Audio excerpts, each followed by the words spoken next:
Oh, I didn't even pull it up on my It phone says yet. we're live. Oh, gosh. It does. Hello.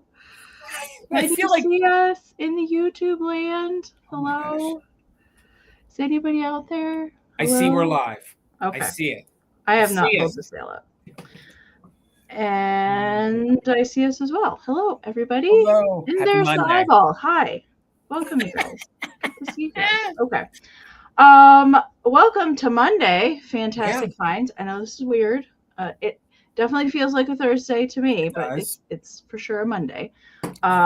We had to do a schedule change this week. Mama Pam and I have an in-person antique show that we will be setting up for on Thursday. So that is why we are not doing Fantastic Finds on our normal regular broadcast day and time. So that's why you're seeing us right now. Thank you guys for hopping over and joining us tonight.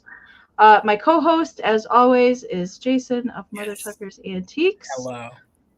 How's it going, Jason? It's going. It's going.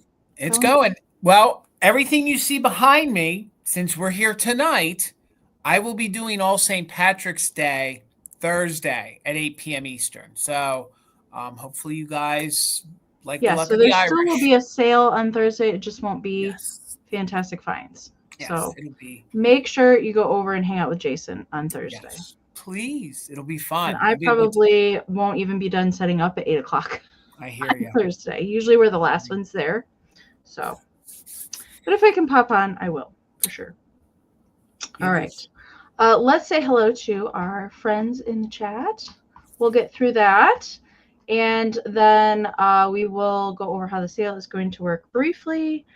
And then we will get right into it. Community share tonight is Miss Terry V. Terry's already in the chat. Terry. Okay. I've got 10 photos to share from Terry that she emailed us in back toward the tail end of the year. So I think that might be, maybe I have one more from last year that I have to get to. So the early bird today was Miss Lisa Shields at 7 o'clock. So welcome, Lisa. Thanks for being here. Bug. Hello, Bug. Good to see you tonight. Good to see you, friend. And William is here. Hello, William. Hello, Willie. Good to see you, sir. Okay. Let's see. Who else am I seeing? Miss Heather is joined us tonight. Hello, Heather. Heather. And Ruthie B is here helping out in the chat tonight. Hi, Ruthie. Hope you're doing okay. Cindy Lou is here. Hello, Cindy. Cindy, you changed your profile picture. I see a fur baby. Very cute. Welcome, welcome. Miss Karen G is here. Hi, Karen. Karen's going to be our official bid ender tonight. Thank you so much, Karen. And Karen, hopefully you had fun on your birthday last week. So I'm sure Gavin spoiled you to death. So happy belated birthday again, Karen. And Tracy is here tonight. Hi, Tracy. Hi, everybody. Nikki Moss is here. Hello, Nikki. Good to see you. There's Gavin. I'm a snapping full. And before I get into this, if you guys don't follow Karen G over on Instagram, you guys have to. She found some epic things or took some good pictures at the antique mall. She actually found the cousin, I believe, to the condiment jar that I saw. The little jar you had last week. Yeah. Yes, I saw that. Yeah. Well, and some bluebirds and some epic things. Yeah. She really told me that store is like 3 stories. We got to go picking up in Canada. We got to figure out next year how to go pick in Canada. I agree with that. That's what we got to do. Well, make sure you are subscribed to the man, the one, the only, the myth, the legend, Grady Grupo Vintage Recordings. He has a channel right here on YouTube, plays music on vinyl on a turntable, drops all kinds of knowledge. It's also the same exact name as it is here over on Instagram. So please give our friend Gavin a follow. Him and Karen are such pillars of this community, and I can't even tell you guys how lucky we are to have you guys in our community with us. So please make sure you're following him. You will not be sorry. Brad. Hello, Brad. Good to see you tonight. Good to see you, sir. I got to make it over there. We're working on it. Trying to make it over in March sometime to Countryside. So I'm already looking forward to that. All right, who else am I seeing? I'm going. I'm trying to not do repeats. There's Jason's mom. Hello, Linda. I'm going. There's Linda D. Hi, Linda. And Deborah Williams has joined us tonight. And Dusty Moose. Oh, Dusty. Dusty, I have something special I have to share. Hang on a second. Okay. Let me find it. And Mr. William, you might want to pay attention to this. Uh-oh. Okay. That's cute. I started it. I didn't get it finished, but now we have an official graphic to be nice to Dusty. It's just a general reminder just to be nice to Dusty. That's all. William sent me an email and he asked that if you use a moose, it had to be eaten beef jerky. I'm not too sure what that's all about. I didn't see that option in Canva. Okay. Something about had to have beef jerky. That was just the cutest moose that I could find. What is? That's one heck of a kitschy moose. Okay. All right. Now I'm lost in the chat. I have no idea where I was at. Lori Baxter, I see you in the chat. Thank you for joining us. Liz is here. Hi, Liz. I totally lost my spot. I have no idea where I went. Okay. If I'm skipping over you, I apologize. Spark Joy in Life is here. Miss Gutierrez is here. Hello, Debbie. Buttermilk and Cream. And Miss Karen Kennedy. Hi, Karen. Good to see you. Brenda is here. Hello, Brenda. Minx is here. Hello, Minx. I haven't seen my mom in the chat. Maybe I missed that. I didn't see her. I didn't see Pam yet either. I don't know. She could have went to bed early. We did have a long drive back home yesterday, so maybe she turned in early. I don't know. Sharon is here. Hello, Sharon. Hello, Sharon. Welcome in. Susan Williams is here. Melanie is here. Diane has joined us. Hello. Hello, hello. Joe is here from Cali. Hi, Joe. Hi, Joe. Yeah, I don't see your mom yet. Yeah, I haven't either. I don't know. Sandy B is here. Hello, Sandy. Hello, everybody. I'm sorry, you guys. I'm trying to get through the StreamYard chat. She just popped in. There she is. Okay. Hi, Mom. Hello. Hello, Pam. You gave Amy a fright. Good to see you. Well, sometimes I know she can't stay up and goes to bed, but most of the time she tries to at least pop in and say hello. Right.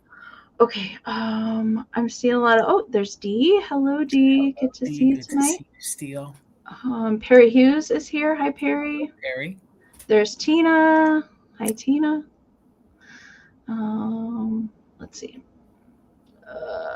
Oh my goodness. All right. Everybody's just saying hi to each other. I think I got everybody. If I miss anybody, I apologize. But welcome in. Thank you guys for being here tonight. As always, welcome to Fantastic Finds on a Monday instead of a Thursday. So we do have 16 rounds of goodies prepared for this evening. So we will briefly talk about how the sale is going to work, and then we will get into it. You do want to make sure you're in live chat all messages. Remember to do that check. And periodically, or as often as possible throughout the sale, make sure to refresh. You can exit out of YouTube completely to do that, or you can touch the top of the screen if you're watching on a phone or a tablet. Find that little gear wheel icon. If you tap that, hit playback speed and 2 times. That will get caught up for any kind of lag you might be experiencing. Hopefully, we can't make it go away totally, but that's the best option that we can give you to work with the lag. And usually, Karen, I know, does it, I don't know, 3 or 4 times before a round. All right, so try and do it as often as possible. If you do plan to bid on anything, it's highly recommended.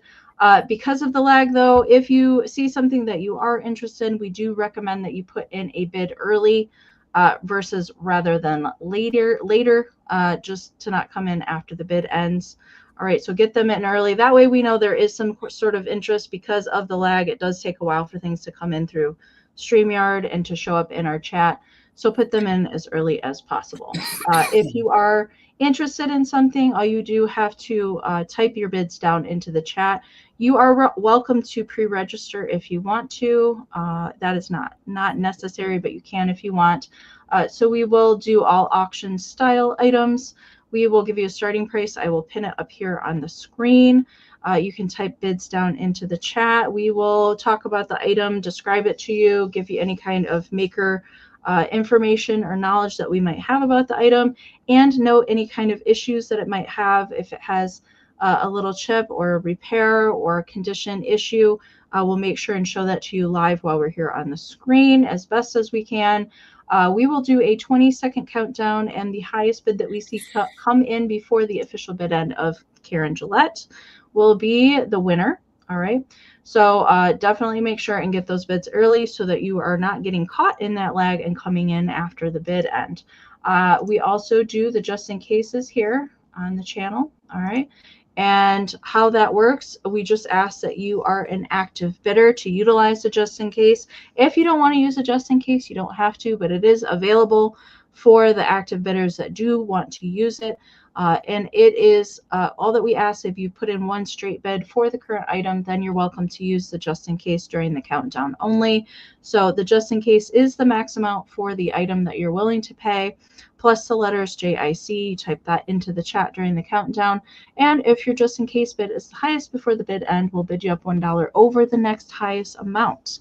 But do keep in mind that multiple just in cases that come into the chat before the bid end will then turn into regular bids. All right. So right now our emails are up here on the screen. You can also find them in a pinned comment at the top of the chat. They're also down in the description of the video.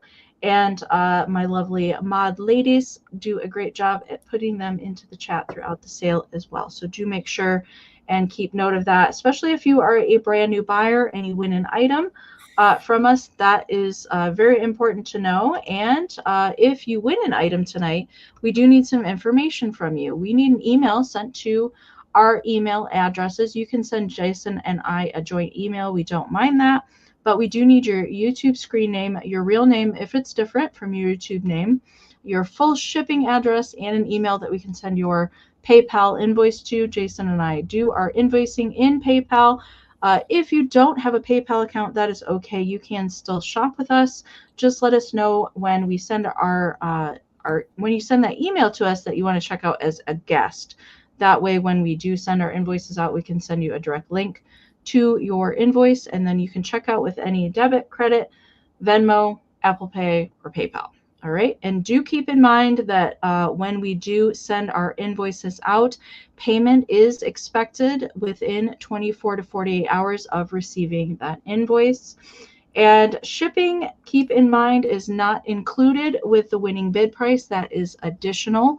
That is why we need your full shipping address. All right. So that is how we calculate your shipping. We do use Pirate Ship to get the discounted shipping rates versus retail at the post office.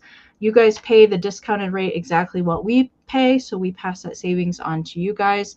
And how we calculate your shipping is based on your zip code, the weight of the package, and the size of the package. So from you to us, that is how it is calculated.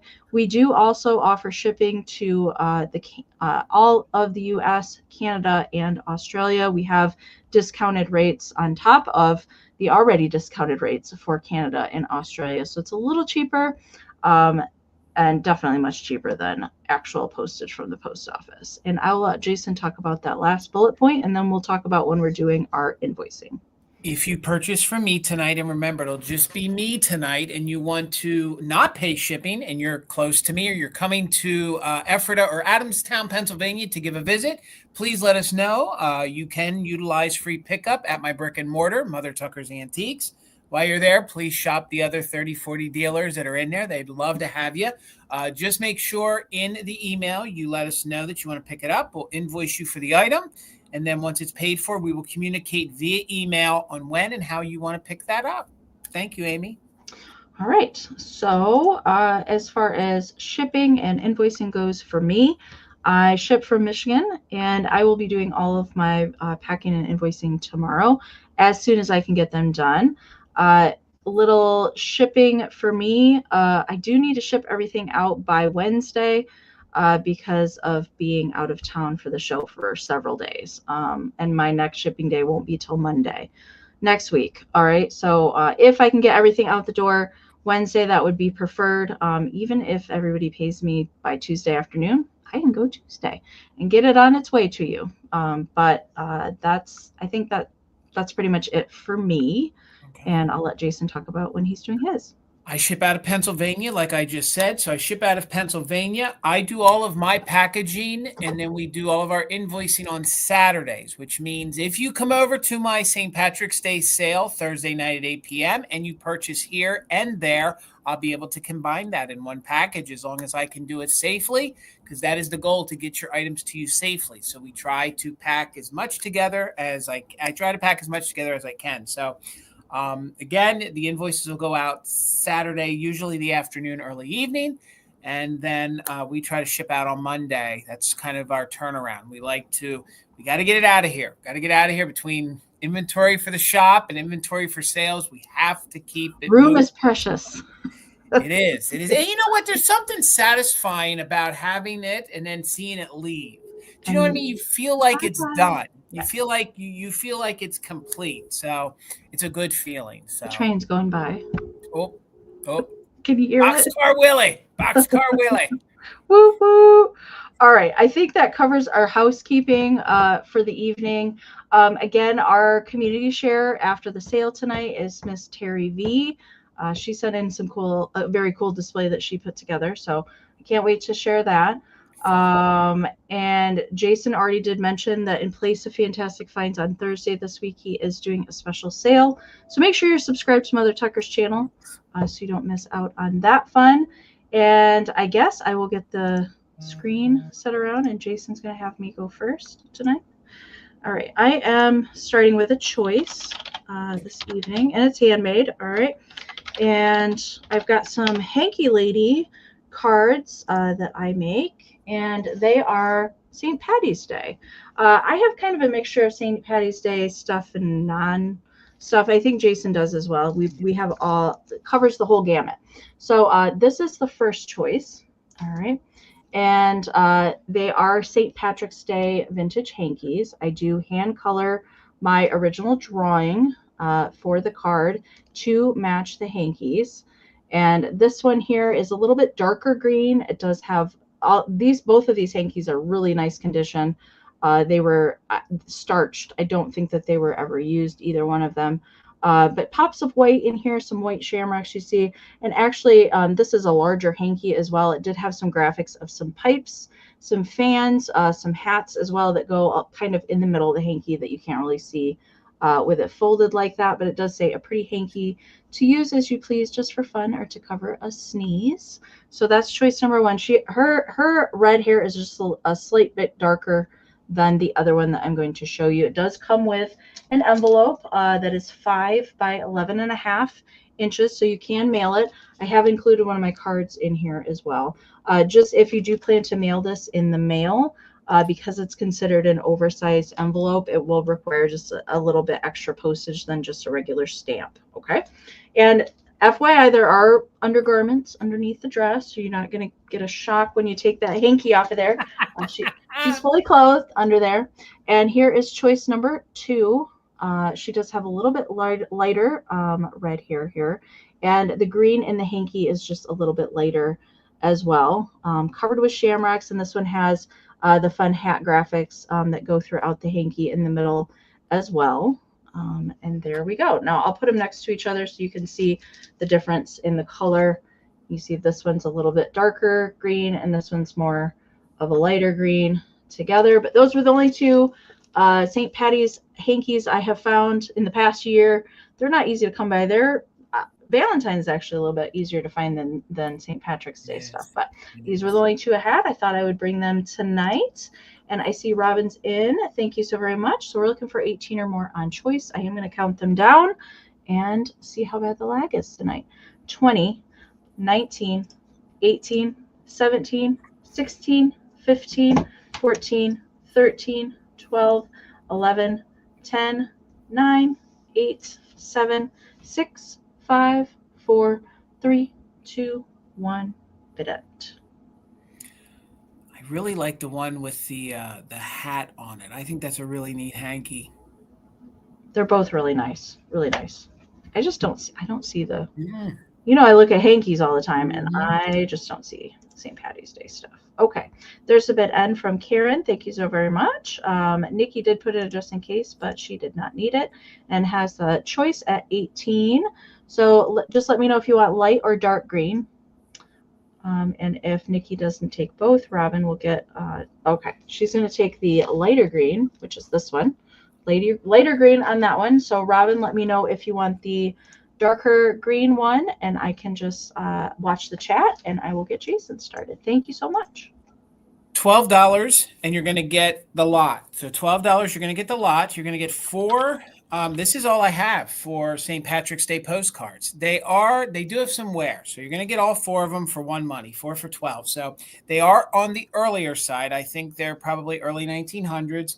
Of course, they measure traditional postcard size, about 3.5 by 5.5. So this will be the first one you're going to get, but you can see there is a little tiny bit of foxing in the corner, a little bit of bending down there. They are all used, and this one is really, really fun. She's kind of got her shamrocks there. She's kind of hanging out in like a window sort of, or maybe a large basket. And at the bottom it says, "Who wants a shamrock? Aaron's lucky leaf." So lucky little Aaron there is in this postcard. And again, you're getting all 4 of these for $12. So that's going to be the first one you're going to get.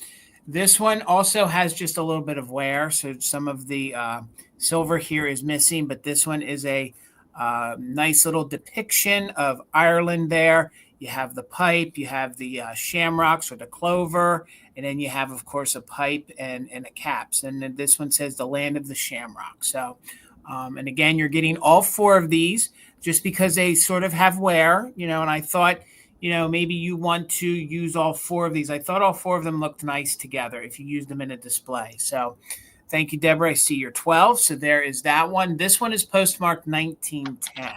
So again, these are all earlier postcards. The first one that I showed you, I believe it's 1911. I believe it was 1911.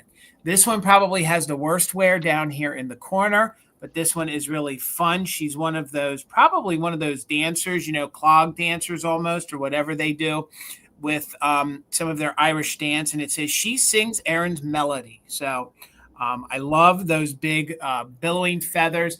This one actually is not used, so I don't have a postmark on it. But again, with most of my postcards, I always assume that most of them are used. This one is one of my favorite. This one's used in the aspect that somebody wrote on the back. So again, all 4 of these for one money. So it isn't going to be choice. So Deborah's in at 12 and she'll get all 4. So we're looking for 13 or more. This one actually shows March 17th on here. And it says, hello, the top of the morning to you. The top of the morning to you with the young little lad there. That's cute. I like that one. These are my favorite. I've seen some of these before at Christmas time, and he's using like the candlestick phone. I've seen these for Christmas, and I've seen them for Valentine's Day. But this was the first St. Patrick's Day one that I saw. So 13 or more. Again, you get all 4. This one's technically unused, although somebody did write on it, so you could erase that if you want to. You can see the corners have just a little tiny bit of wear, a little bit of bending, but that's why I figured we'd do choice. So I see you, Robin, at 13. So we're looking for 14 or more.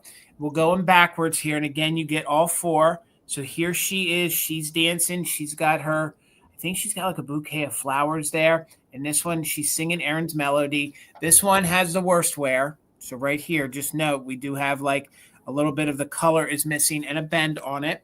And then quickly, I'll show you this one. Again, I thought they just look so good. They just look so good together. So this one, you're going to get the land of Shamrock, and you will also get Aaron as well on this one. So let's go ahead and do a countdown. Robin's in at 13, looking for 14 or more, and you get all 4 of them. So just in case is in play for active bidder. So 20, 19, 18, 17, 16, 15, 14, 13, 12, 11, 10, 9, 8, 7, 6, 5, 4, 3, 2, 1. Bid end, looking for 14 or more, or the bid end from Karen G on all the fun early St. Patrick's Day themed postcards. Again, really fun, and they're not impossible to find. I just don't see them that often. So, Robin, I'm so sorry. Your just in case did come in after the bid end, so it looks like it goes to Deborah. Deborah Williams for $14. Thank you so much. You get all 4 postcards. Congratulations. And thank you, ladies, for both of your bids. That was a good lot. I don't really see the St. Patrick's Day postcards either. No. I have one greeting card tonight that's a little unusual, but I don't see the postcards either. I don't know what it is. All right, I have some kitsch for my next round. These are not, I mean, you could. I brought them because he has a little plaid hat on, truth be told. They could work, you know, but these are, I don't think, St. Patrick's Day related, but these are some little Birdie shakers, and these are made by Victoria's Ceramics, and they do both have that foil sticker goodness on the back. I own these shakers. I have a pair of these in my little vintage cleaning display in my coffee hutch in my kitchen because they're both wearing little aprons. I think that's super cute. I love this. They make these birds in a couple different colorways as well. These are little brown birdies with some kind of darker brown airbrushed effects on them. And I'm going to take them down here. So there is represented, I believe, a girl bird and a boy bird based on what is up on their little head. So this one, she's got like a little polka dot bow on the top of her head. I just love how they stylize the little face with those giant eyes on there. They do have little tails, and then the little aprons tied in the back. She's a 4-holer there. They do both have cork stoppers on the bottom. And then the little boy bird here, he's got a Jason hat. He does. He or does Garden Guy Bill hat. Yes. On with light green, dark green, and like a burgundy kind of plaid going on for his little hat. And he's a 3-holer here on the back side. There's no chipping to either one. They're really nice condition. Just a little bit of crazing present on the ceramic, which is typical for these mid-century guys. And they have just the tiniest little beakies poking out the front, and just kind of airbrushed little feathers on their wings. So I see Miss Sandra is in at 18. Thank you so much. So we're looking for 19 or more. I am going to count these guys down. 20, 19, 18, 17, 16, 15, 14, 13, 12, 11, 10, 9, 8, 7, 6, 5, 4, 3, 2, 1. Bid end. Nobody ever found your hat in Bedford, hey, Jason? No. Okay. I should ask Misty if there's some like straggler walking up and down the street wearing it, but hey, maybe it'll turn up. You never know. No, it's never gone. know. It's gone. I got to get a new one. All right, there's the bid end from Karen. Thank you so much. All right, so I saw Caroline popped in there. Sandra had a 20 bid in there, but Caroline did put in a just in case of 25. So Caroline, congratulations. They are yours for 21. Thank you so much. Thank you. $15, Amy, $15, and you're going to get all 4 of these. And I have to tell you that these are some of my favorite creations. They remind me of being a child. They remind me of my grandmother. And they are these bump chenille magnets that go in the refrigerator. So these are all St. Patrick's Day themed. So you're going to get all 4 of them for 15. And they are each very unique. I don't know if these were kits or somebody kind of, was creative enough to create them on their own. So 15, you're going to get all 4 of them. I do know this front here, they did break the stick off because that is supposed to be a cupcake pick. I do know that much. And then the base of them all, of course, is my favorite, styrofoam. So this will be the first one in your lot of 15 that you're going to get. And I really didn't measure them. They're all probably, well, one of them is very large. So they're all somewhere between the 4 and 5 inch mark. Okay. So I know that some folks really love their bump chenille kitschy magnets. So you're going to get this one, and they're all in very good condition. So you get that one as your part of 15. This one's sort of like a wreath. So that one is a wreath. So it's this fun wreath with this big plastic pipe with the clover or the shamrock on it. That I do believe I have had before and sold. I believe that was a flower pick. So they probably broke off the sticks. So you're going to get that. And then they do have this fun ribbon up here. Maybe you need to put a little relaxer on it. I don't think it was stored right, but you're going to get that with a ribbon. So all 4 of these for $15. So you'll get that one. And this one is pretty large. Again, if you guys aren't familiar, these were like fun, kitschy things they did from probably the 60s to the 90s. And they used a bump chenille and created fun magnets and fun figures. So then you're also going to get this fun shamrock. So somebody actually took one of those little wooden dowel beads that they use on bracelets and things, and they actually made a fun little pipe on there. So that's a little clover. And then probably my favorite one, which I think is worth the $15 all by itself, they made a leprechaun. Cute. They did make a leprechaun. They did bend the pipe cleaner and the bump chenille to make a clover for his hat. They actually have a fun fabric hat. And then actually his face is like a pink. You can see it when I pull it back more. You'll see it's like a pink chenille on there with the googly eyes. They did use a sequin for his mouth. And then, of course, he has a fun orange beard. So, again, these are really, really fun. I know in the past, me and Amy have brought some of these to sales, and folks really loved them and enjoyed them. And, again, you're getting them all for one money. They're not $15 choice. It's $15 for all 4. So, again, I'll quickly show you. You're going to get the leprechaun, which he's in really good condition. They even took some of the brown pipe cleaner, bent it around, and used the fun little bead there for the tip of his pipe. So you're going to get him. Then I showed you this one here. So again, it is a clover that they bent the bump chenille for, and then it has a white pipe cleaner to depict, part of the pipe. And then this one I think is really, really fun. This one is a wreath. So all 4 of these could go on your refrigerator. You could take them, to work if you got a metal file cabinet. Anything metal, they would stick to. So you're going to get that one. And then the one that I started with was this one. And again, these are I think are just iconic, definitely kitschy. And again, I think they're really fun. But I don't see any interest. So we're going to have a recap tonight. So we'll bring these back for the recap, and we're going to keep it moving. Over to you, Amy. All right. I also have a lot for my next round. So this was a little assemblage, if you will, but it's nothing is adhered in there. I just kind of put everything together. I love to do that with these jewelry caskets.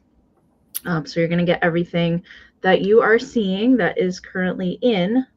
Amy, I think I have a bid. Oh, you do. I see it. It just came in StreamYard. I'll switch the screen. All right, Minx, thank you so much. And again, you're going to get all 4 of these for one money. So we're at 15. Let's do a countdown on it really quick. You might want to use it just in case somebody else changed their mind and had their eye on them. So, but we'll do a countdown. 20, 19, 18, 17. No, sorry, Minx, you're fine. No worries, Minx. 15, 14, 13, 12, 11, 10, 9, 8, 7, 6, 5, 4, 3, 2, 1. Bid end. 16 or more. The bid end from Karen G. Thank you so much, Minx. Again, I think it's a fun grouping of them and a fun value. So thank you so much, Minx. No sorry again needed. Thank you so much. I appreciate you. And they're coming to you. Congratulations. Congratulations. Okay. All right. Let's see. Maybe it'll focus this time since I took it away. So this is going to be a little mini jewelry casket lot. So you're going to get everything that is on the screen. And I kind of paired everything together. I, of course, had the jewelry casket, but then really the Cupid kind of inspired me by the little flowers that are in its hand to kind of coordinate the rest. Okay. So I'm going to take out all the elements. You've seen it put together. So I'm going to show you everything that is in here. All right. So first off is the little teeny celluloid cube, just a little one. And around the head, I think this was supposed to be probably like a bride one, but I didn't find a groom when I found this in Iowa. It was just a little cube all by its lonesome. Kim, I see you. Thank you so much.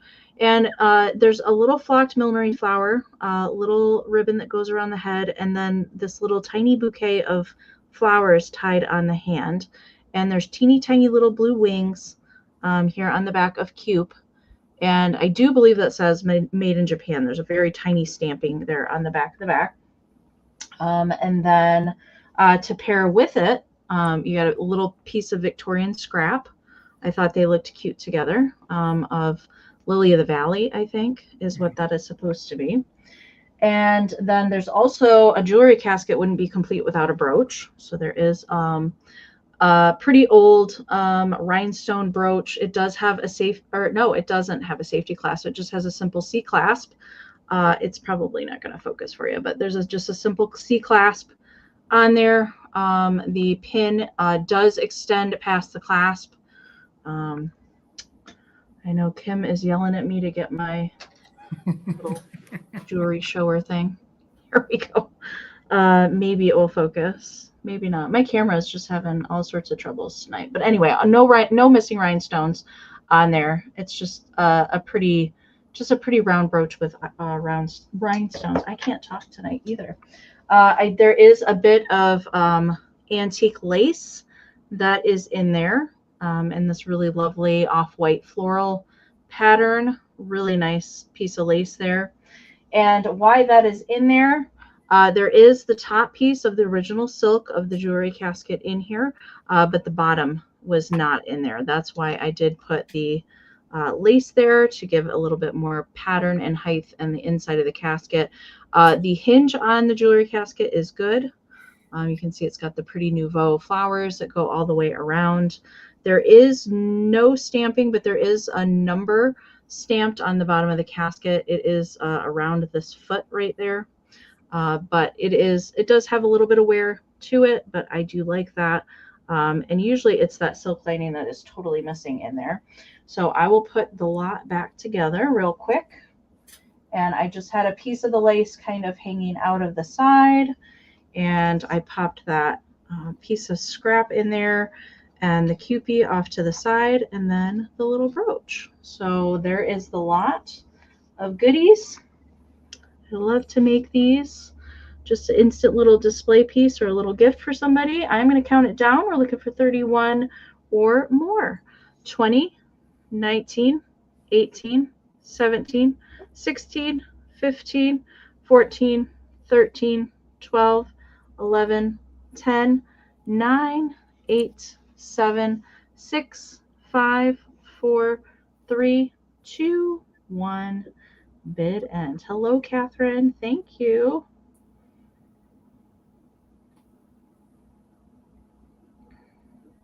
That Cupid is up to no good. Definitely some crazy. It's that side eye. Yeah. It's that side eye that the Cupids have. All right. It looks like Miss Kim Willis. It is coming to you. Thank you so much. All right. Nice score, Kim. That was good, Amy. $15 on my next item. And I had just had the child's mug the other week, and I was commenting on ones I had seen and hadn't seen before, and I never had the privilege of finding one of these before. So I thought maybe we had some folks that love the story I've never seen the bear one. Of the three bears. So this is going to start at $15. This one is not a whistle. Some of them are whistles, but this one is in very good condition. It is marked Japan here on the bottom, as you can see. Some crazing throughout, but very clean on the inside. So there is a little bit of overpaint here. I believe that's, that's under the glaze. So that's factory. Again, these were meant to be produced, used, and then probably discarded. So thank goodness some folks held on to them, because I think this is a really fun collection. So this is part of the milk series. It says always drink milk. And again, it's in really great condition with no chips or cracks. Some crazing. This is a blue colored rim all the way around, and Bear Friend is the handle, and the handle is on it very securely. We will twist it around here so you guys can see what the back looks like. There is no staining to it, so I don't know if this has really even been used all that much. But again, if you guys collect, some of the whistle or the child's mugs, this is one that doesn't come around all that often. The first time I had ever seen it. So it measures about 4 inches tall, about 4 inches wide. And here we have little baby bear. He actually, if you can see the way they depicted him, he fell on his back. So his little paws are up in the air. You have Mama Bear sitting there, very demure, and Baby Bear sort of just Daddy Bear kind of has his hands up, like he's just like, what is he doing over there, Mom? He's like being like crazy. So, and Goldilocks has not made it to the scene yet. So we don't know when she enters their world, but in this world, it's the 3 bears, and 1 bear is hanging out on the handle. So, Robin, I see you're 15. Thank you so much. Again, it is the same size as all the other children mugs that we've had the honor or the privilege of selling. You know, the deer one, the bird one, some of the other ones. And this one is the 3 bears. So 16 or more. Let's go ahead and do a countdown. Again, thank you, Robin. And we are doing just in case for active bidders. Again, this is a drink your milk child's mug made in Japan. 20, 19, 18, 17, 16, 15, 14, 13, 12, 11, 10, 9, 8, 7, 6, 5, 4, 3, 2, 1. Bid end. Looking for 16 or more, and they all have blue eyes. It's such a darling, sweet little mug. Oh, it would be cute with a little doily in it. You're right, Pam. Absolutely. So maybe even if you had like a little Goldilocks, you could pop her in there. Maybe that would be fun. So cute. There's the bid end. Robin, congratulations. I know it's going to have some friends. So thank you so much. Okay. I just found this guy yesterday, so I thought I would switch out with something else I had and bring him tonight. And it's a little St. Patrick's Day Annalie. Meow meow. It's a cat. Oh, I've never found one of the cats before. no, that's good. And he was dressed for the occasion, so I thought I would bring him home with me. And doesn't he look like Mr. Parmesan? Oh yeah, he does. If he would allow me to put a collar and a hat on him, I think he would look pretty close to that. Yeah. But it's the cutest little cat, orange cat, just adorable. So yes, he came straight from the Northern Ohio Doll and Bear show yesterday that Mama Pam and I went to, and this was only St. Patrick's Day thing that I saw at the show. And so he's got a little felt stovepipe hat with little green feather, and he's got all of the little fluffy fur kind of poking out of his hat, and a cute little collar with a shamrock on there, and a little velvet ribbon for the collar. It is from 2007, so it does have the tag there still on the back. I just kind of tucked it behind the tail, but really cute painted and super soft. The fur for the tail is so soft, and so is the body fur. It's not just felt. It's definitely like fluffy, which I've never seen on, like the mice are usually just felt. The rabbits are usually just felt, but this is actually like little airbrushed stripy fur. I just thought it was so cute. And there's armature in the tail, of course, and in all the legs and arms. So you can kind of pose it how that you want. I think he said, meow, meow, take me home. It's not a super large one. It does measure 6 inches by about 3.5, depending on, like how you pose it. But about 6 inches tall to the top of the hat. All right. So I see Karen, MJ, and Wanda are all in. Thank you, ladies, so much. We're looking for 17 or more. I am going to count it down. 20, 19, 18, 17, 16, 15, 14, 13, 12, 11, 10, 9, 8, 7, 6, 5, 4, 3, 2, 1. Bid end. And Mr. Parmesan is snoozing back there. See him back there?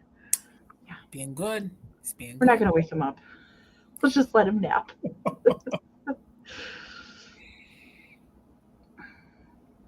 Right, wait for that bid end to come in from Karen, and there it is. Thank you so much. All right, so at the end there, Miss Wanda had a just in case of 25, but Karen had a just in case of 26. So Karen, she is coming to you for 26. Thank you so very much. All right, speaking of things we found yesterday, I found this yesterday, and I'm going to start it at $20. I sold the salt and pepper. I've had the salt and pepper shaker 1 or 2 times, but I never found a napkin holder. And these are made by... I wondered what that was. These are Joseph Originals. There is a little teeny tiny glaze pop right here on the top of his little flower crown. So hopefully you can see that right there. But guys, I got to tell you, this is so sweet and adorable. Well, hello, Daniel. I see you for 20. I think these are great to have at this time of the year with the green. Of course, that's a lily pad back there. That is the opening for the napkin holder. But if you're lucky enough, and they're the same size, if you find the shakers, the little frogs are the same size, and they actually sit on a tray that's a lily pad. So very good condition. There's no Joseph sticker remaining, but they still have their original Japan sticker there underneath. So again, this is really unique to me. It's the first time I had seen it. I didn't know they did anything outside of the shakers, possibly figurines. I think I'd seen figurines before, but I didn't know that they did a napkin holder. So it measures squared off, so it's about 3.5 by 3.5. So you have these two happy frogs just hanging out in front of their lily pad. I'll cover that up a little so you can see the details, okay? So these are the flowers that are normally on lily pads, and there is a little glaze pop there on top of the one, all right? But heavily detailed. If you're lucky enough to have the shakers, then this is part of it. It's a compatible, so it marries with it and is part of their series. So there's where the napkins go. Other than that little glaze pop or that little nip, there are no other condition issues to report. And I love the fact, look at the details of the top of the frog, kind of like freckles, kind of very, I don't know, this just had a very spring St. Patrick's Day kind of feel to it.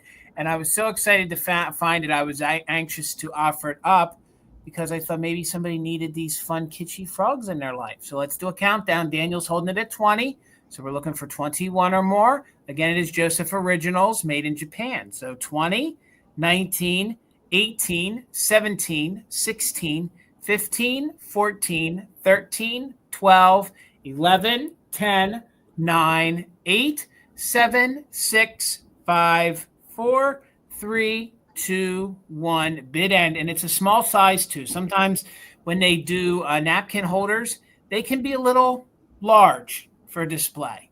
But this is cute and actually doesn't have to be used as a napkin holder. So there's our bid end. So Daniel, congratulations. I hope you and Preston got a special spot for it. So thank you fellas so much and congratulations. Congratulations, Daniel. All right.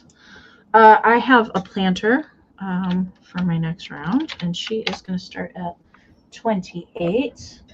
Now, I will say right off the bat, when I found her, she has the staining on the inside. All right. I'm not sure what was in there to cause that staining. It doesn't quite look like dirt staining to me. Actually, this is much better than it was when I found it. I soaked her. I OxyCleaned her. I did all sorts of things to try and get that lightened a little bit. It is much better than when I found her, but that I just want to make you aware was in there.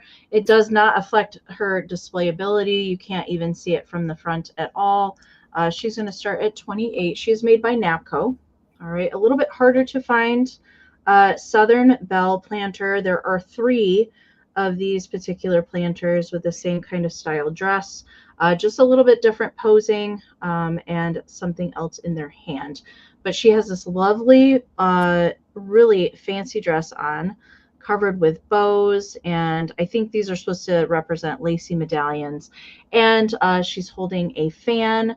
There are no chips. There's no repairs. There is crazing present in the glaze, but it is really just that staining that is on the inside of the planter. I couldn't leave her behind, truth be told, because I've never run across her in the wild before. She's just very lovely. I thought she could work perhaps in a St. Patrick's Day display. I also have another fan item that I'm going to bring for my next round that I thought looked cool with her. Yeah, Cinderella. She definitely has that vibe to her as well. And I love that her bright red lipstick, when they paint her the little lips in a heart, I really like that. There is no Napco sticker present any longer on the bottom, but she does have her numbering there.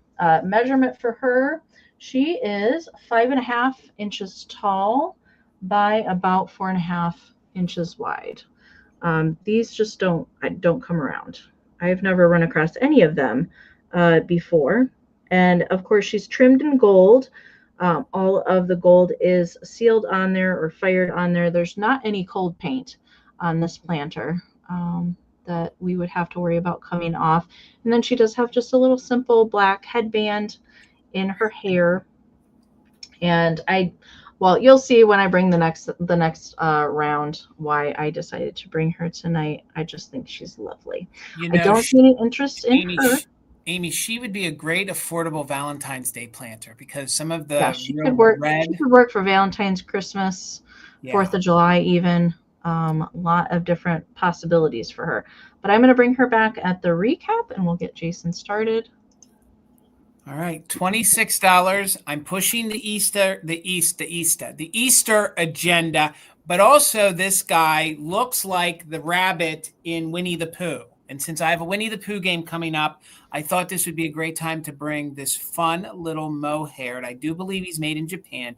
He's a little Mohair rabbit, okay? He's in very good condition. If you pull his tail back, you can sort of see there's a little separating right there, okay? But that's when you pull the tail back. Other than that, he's in very good vintage condition. He even has his original bell that is sewn in there.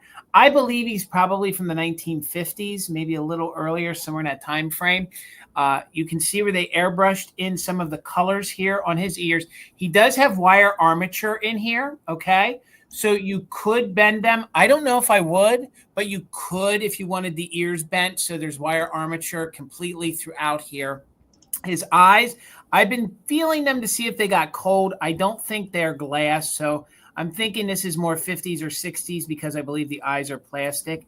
You can see that he does have whiskers, so both sides have whiskers. I believe that this bow is even original to him, and then you can see the painting they did on his paw. So he is in very good vintage condition. With his ears up, he's 9.5 inches tall. So there's no major fraying, no major issues. You can see the brown and the black in his eyes. He is like an off-white, hinges on like a tan almost. And again, he's just super cute. So this is one of those little bunnies you can leave out. Of course, you can leave your bunnies out all year round. God knows I do. He is a great traditional Easter bunny. I thought a nice big egg in front of him would be fun. And then, like I said, with the Winnie the Pooh game I have, he kind of reminded me of the rabbit in Winnie the Pooh. And I thought, well, it kind of goes together. So between Winnie the Pooh, Luck of the Irish tonight, and then the trunk up elephant luck, that's kind of where my mind went tonight. So thank you for the bids. I did see you, Dusty Moose, but Robin's in at 28. So we're looking for 29 or more. Again, in very good condition. Armature here. There is a little separation if you pull the tail back. Okay, so I don't know if that's because some little youngster did that and wasn't supposed to, but that's the only condition that I can think of. So let's go ahead and do a countdown on him, 29 or more, just in case for active bidders. So 20, 19, 18, 17, 16, 15, 14, 13, 12, 11, 10, 9, 8, 7, 6, 5, 4, 3, 2, 1. Bid end. I see KB in at 29, so we're looking for 30 or more. Again, super fun bunny, has the Mohair, very clean, has the original bell, which I find amazing. I actually have one of these, and mine doesn't have the bell. So there are all the just in cases. You see KB's just in case of 37. We had Dusty's just in case of 59. Robin, your 61 did come in after the bid end. So it looks like it's coming to Dusty for 52. Thank you so much, guys. Thank you so much for the bids. And me and Amy got you covered for bunnies this year. So there'll be some bunnies. Yes, the bunnies are multiplying back there currently. They are. Oh my gosh. Yeah, we will have, I think probably like in March at some point we'll start breaking out the Easter goodies for sure. Okay, this next item is coming as a lot. All right, I found it as a lot. It's going to stay together. I'm pretty sure it's been this way its entire life, and it's an entire collection of hat pins and stick pins on this amazing fan pin cushion. Somebody, I believe, made the pin cushion. All right, and it is filled with sand, or I'm not sure. I suspect it's sand, but whatever is in here does have some weight to it, And it does have like a cardboard backer here to seal off the edges of the lace, but underneath is like a satiny kind of fabric that is sewn in spots to make the fan, and then that whatever it's filled with is in there to make the pin cushion part, and then it's covered with this amazing piece of antique lace, and there's a tassel added down here. We always love a good tassel moment down here for the base of the fan. But there are 22 different pins that are on here, and I thought this was just spectacular when I ran across this. There's the longest hat pin here, and I haven't taken out and measured any of these, and this is the longest one here in the center. You can see the point kind of comes out down there, so that one is kind of the longest one of the bunch. This one here with the pearls on it, you can see it has the little clasp closure to protect the point there at the bottom. This one here has a tiny little rhinestone. There are 2 of these prong set little rhinestone ones. This one here is kind of just like an open metal filigree hat pin. This is actually a brooch here that's kind of that goldy tone with a rhinestone. This does have a C-clasp on the end, and then there's a simple little circle rhinestone here, and then all the other pins that are in here, there's like kind of a, it's more of like a purple bead here. There's some pearlized ones. Most of them have glass at the top, black, white, and a little off-white, and a few of them are little pearlies. And the top of this larger one does have some little pearl kind of beads wrapped around the top and the center. But the biggest one is that one here in the center, and then they vary based on, I didn't take any of them fully out of here. I didn't want to disrupt the lace or anything like that. I just left it as is, how I found it. I just thought it was amazing. I see Dusty's in. Thank you so very much. Did I measure this? I thought I did. I guess I didn't write it down. This is okay. So the fan is about 7 1/4 by 9 inches wide. All right, so that's about the size there for it. It does have some weight to it, and the tassel drop is 3 inches. Okay, so I just think it's a fantastic display piece. It makes me think of a wedding. I don't know why this makes me think of a wedding, but why I brought her was because I thought the pair looked nice together because they're both fans. That's why I brought the planter. Anyway, I see Sandra's in at 45. Thank you so very much. There is a little bit of wear to some of the pins. Of course, they're not in perfect shape. And I don't know. I think you could add more to it, really, and make it into a whole other collection if you want to add some more hat pins in there. So Sandra's in at 45, so we're looking for 46 or more. I am going to count it down. 20, 19, 18, 17, 16, 15, 14, 13, 12, 11, 10, 9, 8, 7, 6, 5, 4, 3, 2, 1. Bid in. I've never seen anything like this out anywhere. That's why I had to get it.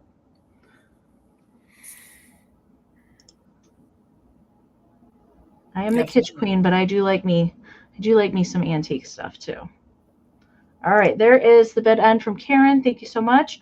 All right, Sandra had a 45 for the high bid, but Dusty did have a just in case of 135. So Dusty, it's coming to you for 46. Congratulations. Thank you so much. Great.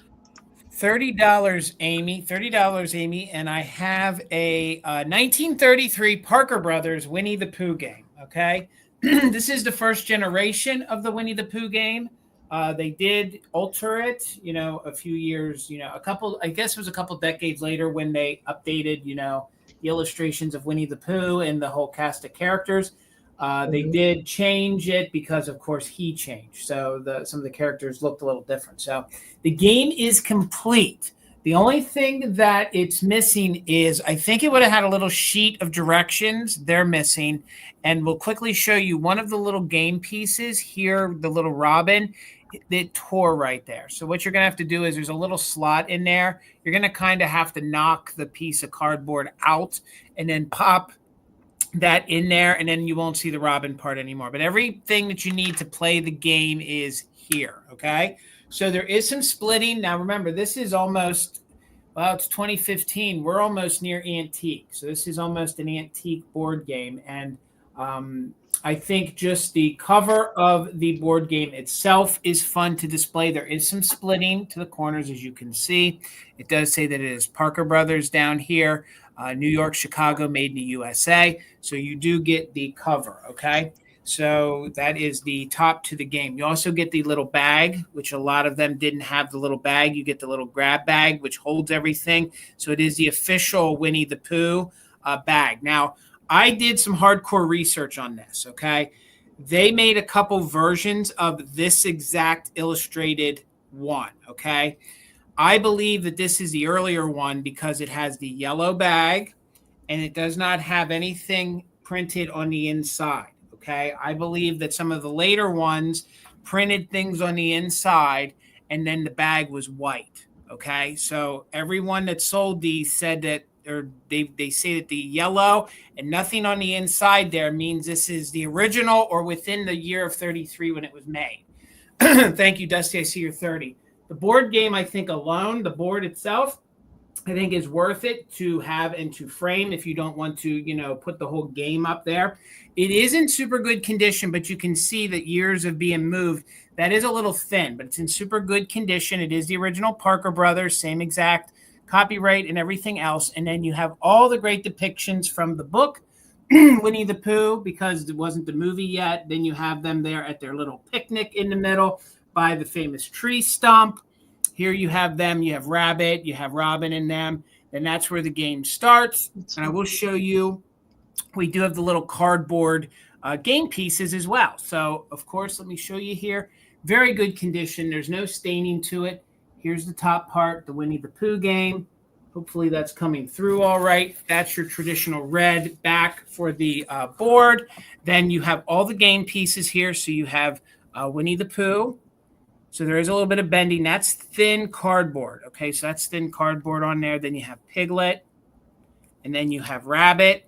Again, I was thinking even if you wanted to part the game out and just use the game pieces in a display, it would be fun. Then I showed you that we do have Robin here. But Robin, you're going to have to kind of get probably a thin knife in there, knock that piece of cardboard out, and then you can slide that in. But then you won't be able to read Robin. Or if you have another way of doing it, you could. Here is the stack of the thin little wafers, all the different colors that I believe you need. I could not find an exact count of these wafers that were needed. I did verify that there's multiple ones of multiple colors. So I do believe that most of them are here, if not all of them are here. So I can't believe, you know, maybe one's missing, but I do believe that they're all present because I took them out of this bag. And the estate that I got this from, they were pretty meticulous, but the game, you could tell they did play with it. So there's the inside of the box. There is some splitting to the corners. Here is the underside, just a little discoloration. But again, you get the original bag. You have the original game board. And again, in my research, I do believe that this is the original 33 or 34 version. And then they started altering it just a little bit. And then they really altered it into the 50s and 60s ones. And then here's the cover. So let's go ahead and start a countdown. I have you, Dusty, in at 30. So we're looking for 31 or more. Again, it is the 1933 Parker Brothers Winnie the Pooh game. So 31 or more, 20, 19, 18, 17, 16, 15, 14, 13, 12, 11, 10, 9, 8, 7, 6, 5, 4, 3, 2, 1. Bid end. I was watching people, there's YouTube. Pixie, I got you 35. There are YouTube videos that show you guys how to fix this. What they do is they use Elmer's glue and then they hold it. And then what you can also do is you can use other fibers to fix these board games if you want to. So there's the bid end. So Pixie B, you're new to us. Hello, Pixie B. Dusty had her just in case. So Dusty, Coming to you for $36. Thank you so much. And hello, cute fluff. Hello, everybody. I hope you're having a good Monday. Good to see you. Okay. This is going to be a choice round, and it's going to start at $20. And these are awesome. I have 3 of these, and they're pixies. All right, they're pixie pose dolls. All right, and they're pretty awesome. Okay, and from my research, because I had never seen these before, I really had never seen these before, anything like them before. From my research, they are advertising for Jolly Green Giant, and I think they're just spectacular. So these are stockinette. All right, they are all stockinette. So that kind of pantyhose material, if you will. Hand painted little faces on all of them. Now, considering the age of these, condition is pretty spectacular. What I can tell you is that each one of them has just a little wear, like underneath the head here where the neck attaches, just a couple tiny little holes on each one of them has it. Underneath like kind of their chin area, if you will. It's not really visible until you like tilt them. All right, but that's pretty much it. There might be a couple little wear spots here and there, but very clean. They do all have wire armature in them. All right, KB, I see ya. Thank you so much.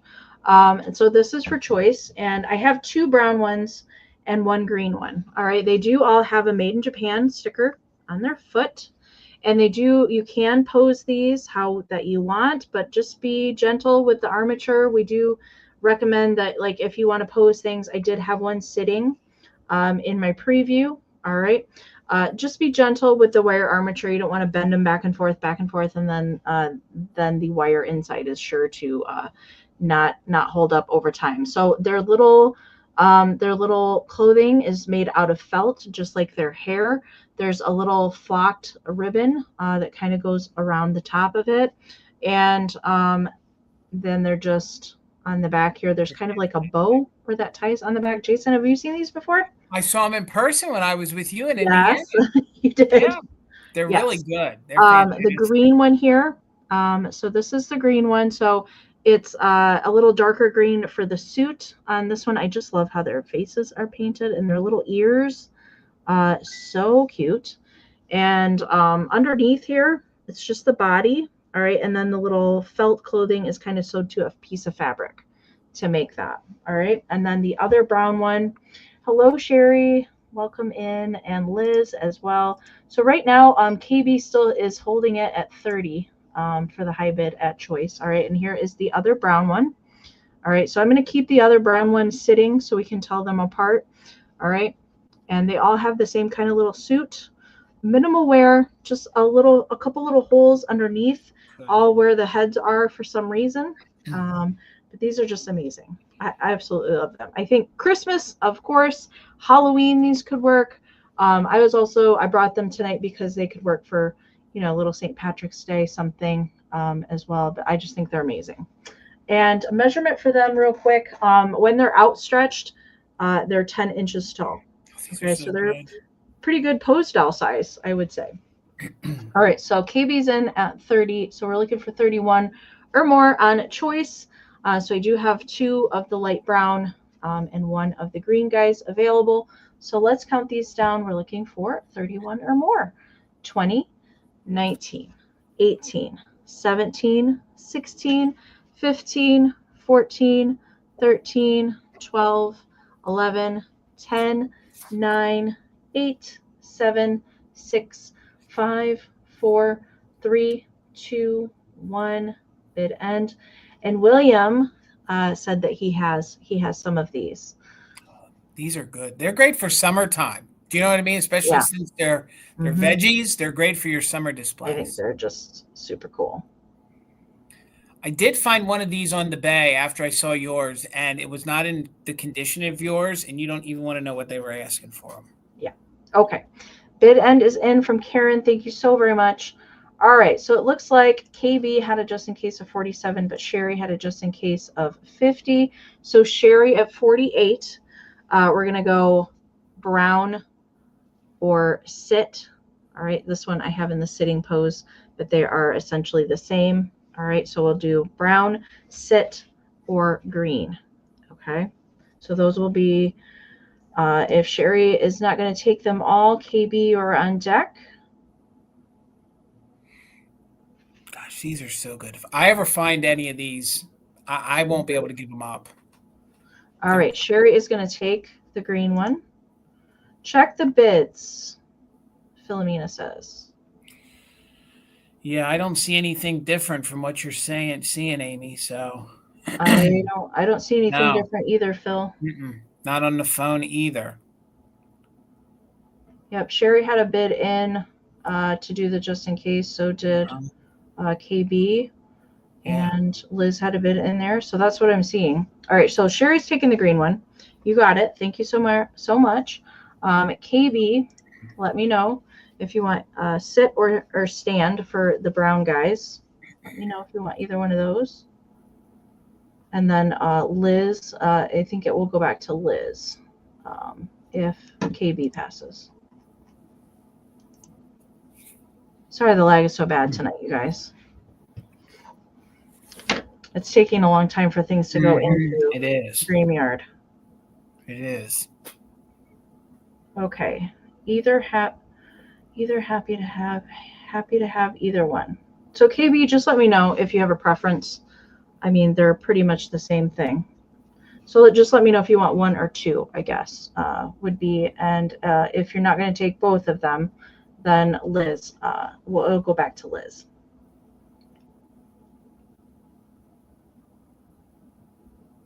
Okay, KB's going to take them both. All right, you got it. Thank you so much. Thank you.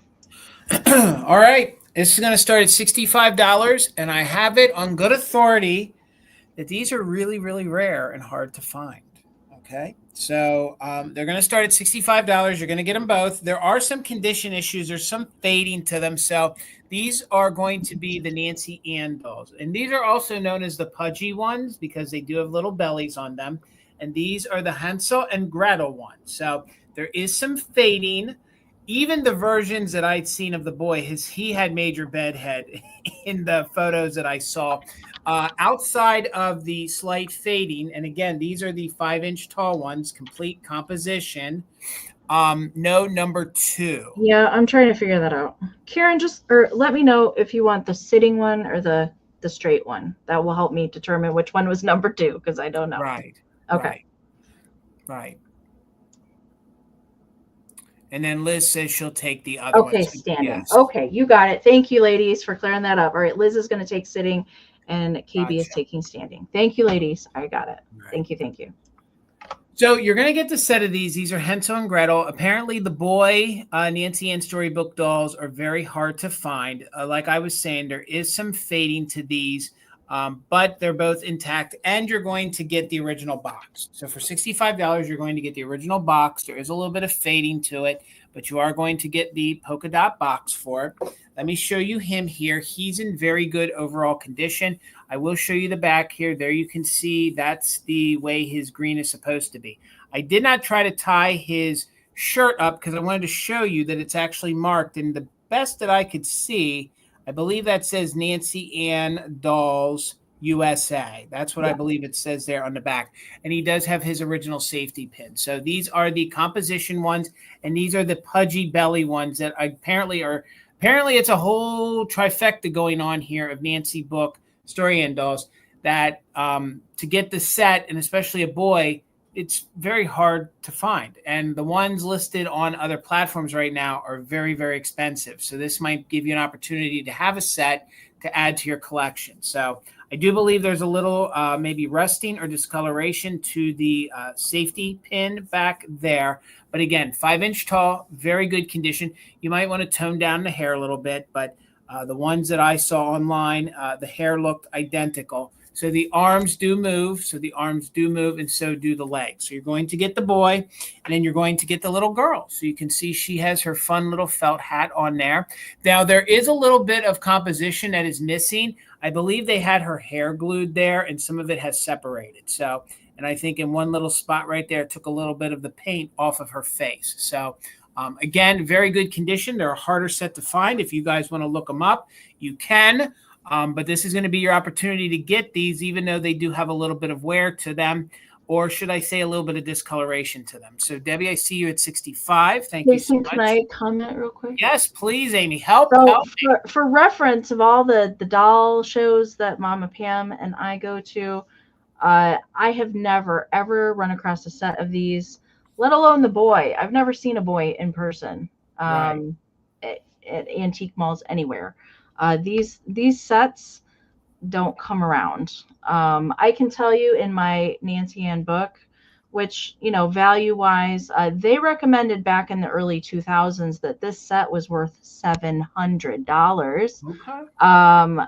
Obviously, the values in those books aren't concurrent with today's market, but the few that are out there, they don't come around very often. I can tell you that. They're very hard to find. And again, these are the pudgy ones, so they have their little Buddha bellies on there. That's what I was trying to show without getting too personal. Pudgy bellies command a very high dollar as well. She got a little pudgy belly on there, and then and the only thing is that I don't know how they were stored that they were able to fade like that. So there is some fading. But again, to have an example of these in your collection, especially the set Hansel and Gretel, I think is really, really neat. So I will say that her ribbon has seemed to have curled a little bit. So I had a hard time getting it to fit around her face. So other than that, at least she still has her little hood there. And the hood doesn't seem to have much fading. So again, they're the 5-inch Nancy Ann Storybook dolls. Hansel and Gretel, you're going to get them both. And you're going to get the box that they came in. All for one money. So we'll look for 66 or more. Let's go ahead and do a countdown. Debbie, you might want to use it just in case. So let's go ahead and do it. And you're going to get the set. 66 or more, 20, 19, 18, 17, 16, 15, 14, 13, 12, 11, 10, 9, 8, 7, 6, 5, 4, 3, 2, 1, bid. And there is some writing on the inside of the box. I forgot to say. It says something about garment contained rayon. I don't know who wrote that. Garment contains rayon, but it is in pencil, so it can be erased. So, all right, Miss Debbie, congratulations. They're coming to you. Thank you so much, and congrats. Congratulations, Debbie. Those are fantastic. I couldn't believe that. I've never even seen a set of those. There's several different boy-girl sets that they produce, and I've never seen them. All right, what do I have next? Let's go this way. So I do have another St. Patrick's Day item for my next round. And this, I don't think I've ever had this. I don't think that I've ever had this. There's hobbyist versions of this. Lego Japan also did a kind of a variation of this, but this is the Lefton one. And I don't think I've ever had this to offer as long as I've been selling vintage. It does have like a partial sticker. Most of it is missing there on the bottom, but is the cutest little Leprechaun Pixie hanging out for the handle of this little shamrock mug. These originally would have come in a set of 2.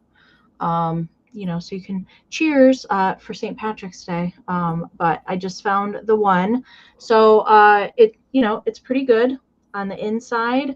The only condition issue that I wanted to mention, besides a little bit of crazing I'm seeing in the glaze, back here on the back of the ear, it's like a pinpoint little, I can feel it with my finger, but you can't really see it. Little flea bite back there on the back of the ear. I don't know how that would even happen, but it is there. And there's a little bit of crazing in the glaze, but overall pretty good condition on this. I think this would look really cute. I know the dollar store right now has sparkly glitter kind of shamrock picks. I think that would look really cute if you didn't actually want to I think you could drink out of it. truth be told, but I don't think I would put hot liquids in here. You know, I would just treat your ceramics. You don't want to ever let like liquids like sit in something like this. Then it does tend to cause some more crazing issues there. But he's just hanging out. He's just hanging on. He's almost doing like pull-ups. I know. He's doing pull-ups, Amy. That's what he's doing. He's working out. He's working on his biceps. Yes. Yes. Okay. So I see Miss Sandra is in at 18. Thank you so much. Measurement for this is 5 3/4 by about 5 inches wide to the little leprechaun booty poking out there for the handle. And it just has the shamrock on one side. It's just plain green on the other side. All right. So Sandra's got an 18 in there. We are looking for 19 or more. I am going to count it down. 20, 19, 18, 17, 16, 15, 14, 13, 12, 11, 10, 9, 8, 7, 6, 5, 4, 3, 2, 1, bid end. Ooh, D snuck in there.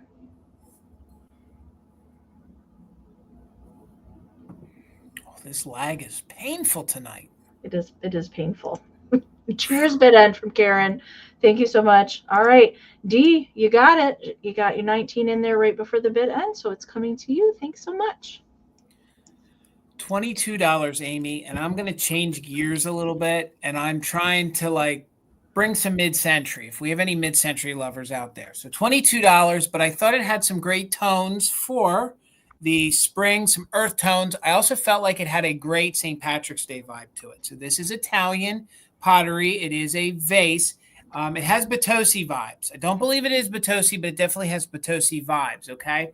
So in this pattern way, colorway, there are different variations of this vase that you can find. If you like this, you could collect other styles to add to your collection. So for $22, I believe this is 1960s Italian pottery. There is no mark on the bottom. I found enough examples of this to believe, and I've sold enough Italian pottery to know and believe that this is Italian pottery. The few examples that I actually found of this, the Italy was so faint on the bottom, I could imagine that this one didn't get stamped, or maybe the little Italy, the little Italian or Italy part of it, man, words are hard today, would have been probably taken off or wore off if it was cleaned a couple times. So for your 22, it's a nice piece of mid-century pottery. You can see that it does have the base of the brown ware, almost like a little bit of red ware, but that's the color of the pottery and the clay that they used from Italy to make a lot of their pottery pieces. Again, it's in very good condition. It measures 6 inches tall. Yeah, words are hard, John. So again, you can see where it's a very heavily glazed here. It's very Brutus feeling. And that's what I love about it. It almost has these fun drapes here. But to me, it felt very St. Patrick's Day with the golds and the browns and the yellows in there. And of course, the greens. I love the white speckling that they did to it, kind of like the sponging effect. It's very, very clean on the inside. I don't know if I can get my light to shine all the way down in there. But again, I thought this would look great as a centerpiece. It felt very Celtic to me almost. So I felt like it had a good vibe. Again, I'm still trying to represent our glass lovers and our mid-century pottery people. I want to make sure that if any of them are still tuning in and joining us, that I'm covering something that might fit your decor, okay? So, again, I had this sat off to the side when I was pulling things for my sale. I thought this definitely has a Irish, like a St. Patrick's Day kind of vibe, especially very earth tone. You could leave this out all year, but you could definitely put it in your spring decor. I think it would look really, really nice. So there's the inside. Again, most of the times it would have had a sticker if it would have been, and I'm forgetting the company that imported a lot of Batosi. So it would have had that sticker on the bottom, or it would have been stamped Italy. So no, I can't. So again, this is some Italian pottery. I'm just reading the chat right there. It's in very, very good condition. They kind of did a lighter glaze up here on the top part, but then here in the center, they definitely added a lot more glaze to it. So no chips or cracks that I can find. Again, look at those different colors in there. Does this am I crazy, Amy, or does this speak kind of St. Patrick's Day? No, I like the green and the gold. Again, I mean, honestly, all you need is like a rainbow to come out of the top. Like, I was thinking this would be beautiful. Like some of the pixies I have coming up, like if you're doing a little display, I thought it would look nice. Some of those sprigs Amy was talking about at the dollar store, when you're done using them in your mug with your leprechaun on it, you could pop them in your Potosi style Italian pottery. And again, it's in really good condition and it's something a little different. This was the first colorway like this I had found. So again, I thought it screamed, I thought it just had a great Irish kind of feel about it, but I'm not seeing any interest. I'm going to sit it to the side and we're going to bring it back during the recap. So over to you, Amy. All right. I think it could work as a pot of gold. Oh, I do too. I think it's really neat. Yeah. Okay. That's what I see when I looked at it anyway. Mm-hmm. Okay. Let's see. All right. I do have another antique item coming up next. And this is going to start at 36. And I haven't had one of these in a while, and I've never found one quite like this one before. So this is an early, very early 1900s signature book, and it's in excellent condition. All right, it does have a celluloid cover to it with this lovely lady here featured in the center. I just love all the detail in this. I have seen larger photo albums in this style before with the celluloid kind of image in the center and the covers, but I've never found a signature book like this. It does have some embossing on it. She is, and it's purple. Hopefully that's coming across. It's purple and kind of a mint green here in the center, and she's wearing this lovely like flower corsage and a heart locket around her neck. And then the velvet on it is equally as gorgeous on the backside. Really nice condition. The condition on this is pretty fantastic, I would have to say. Dusty, I see you. Thank you so much.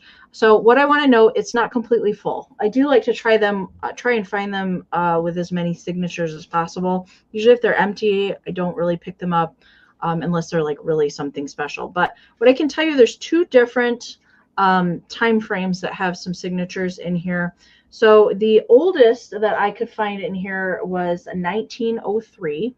All right. And here it is. I love the handwriting in these. 1903 was the oldest I could find in here. There's also 1905, 1907 as well. So this was the first one.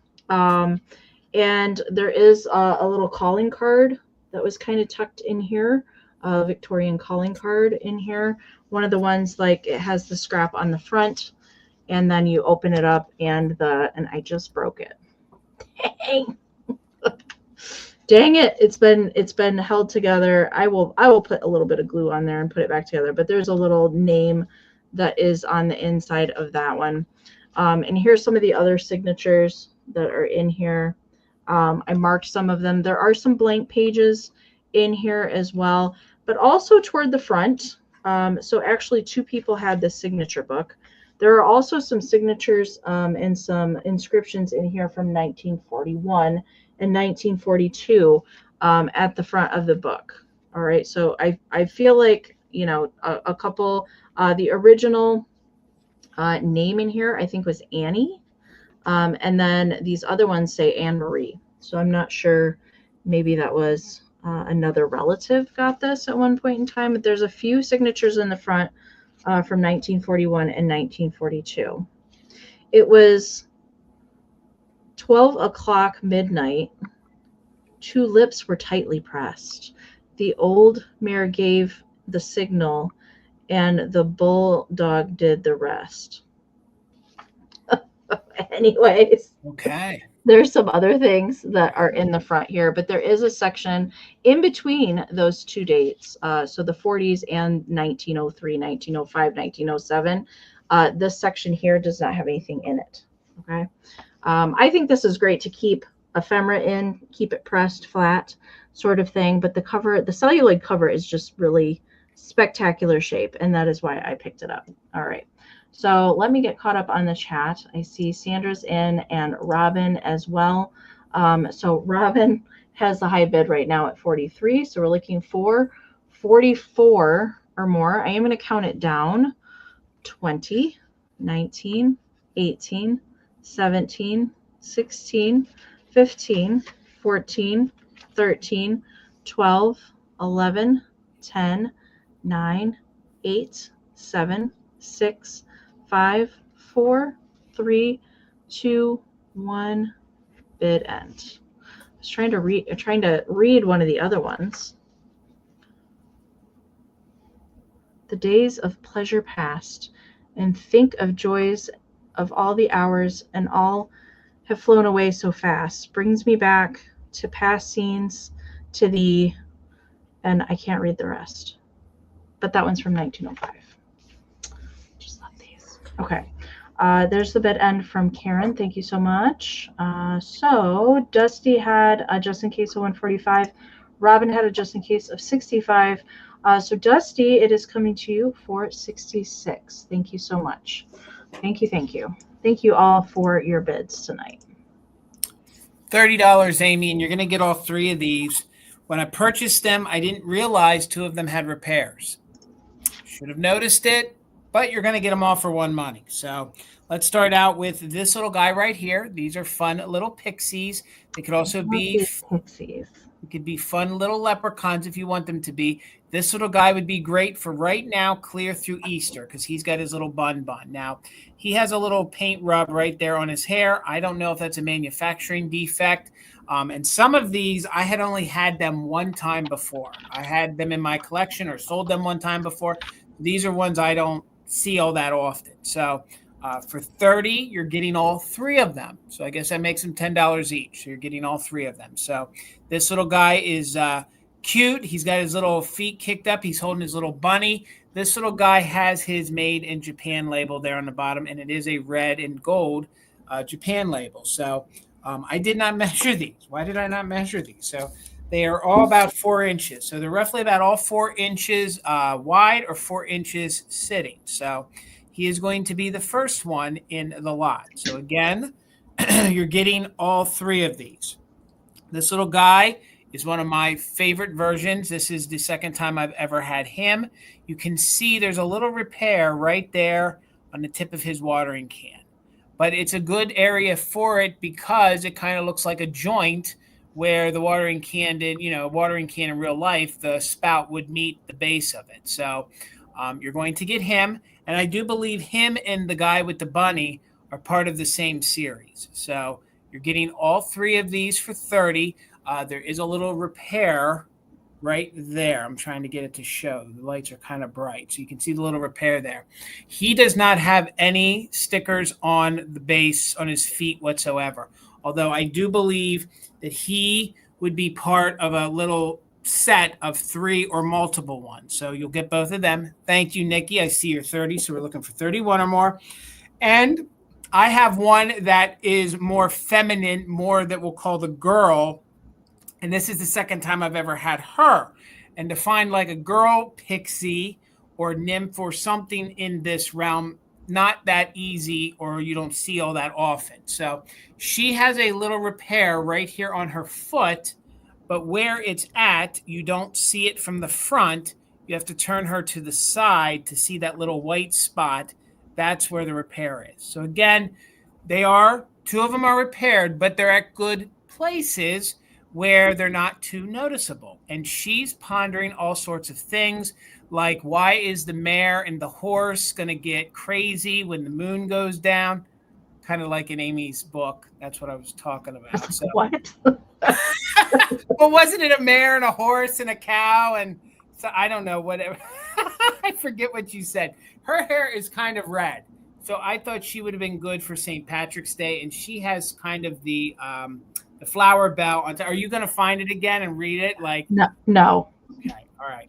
So she has a fun little leaf top kind of on top of her hat. And, she's kind of sassy the way she's sitting. So, again, they all measure about 4 inches sitting, standing, or Mr. April here with his bunny kind of striking a pose. So again, one more time, I'll quickly show you. You get him as part of your lot for 31 or more. He has a little paint rub there or factory defect to his hair.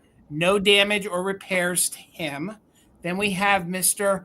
Garden Guy Pixie here, and he does have a repair there on the tip of his watering can. He's super cute, different. And then Miss Little Sassy Pants here, who's pondering all things, and she has a little foot repair. So, and again, thank you, Ruthie. You do get all three. So let's go ahead and count them down. Nikki's holding them at $30, 31 or more. So we'll hold them all up here. Let's do a countdown. We are doing just in case for active bidders, $31 or more for 3 made in Japan pixies, 20, 19, 18, 17, 16, 15, 14, 13, 12, 11, 10, 9, 8, 7, 6, 5, 4, 3, 2, 1. Bid end. Could be Ruthie. Hey, at least I'm the guy holding the stuffed bunny. That's who I think I am. So Ruthie says it's you, me, and Bill. So I see that. That's funny. I see you're just in case, Nikki. Thank you so much. So there is our bid end. Pixie friends are coming to live with the one and only Nikki Moss. Thank you so much and congratulations. Congratulations. I have some pixies coming later too. Very similar, but not quite. Okay. I actually have a pixie for my next round, and this is made by Napco. All right, I haven't found one of these in quite a while. These actually are a little bit harder to find pieces that are not broken. So this is part of the Helpful Kitchen Pixie series that Napco did. And it's usually the egg timer part here. It is glass that is usually broken on these or totally missing. It's held together with some like elastic cording. Look at that stink bug. Oh my.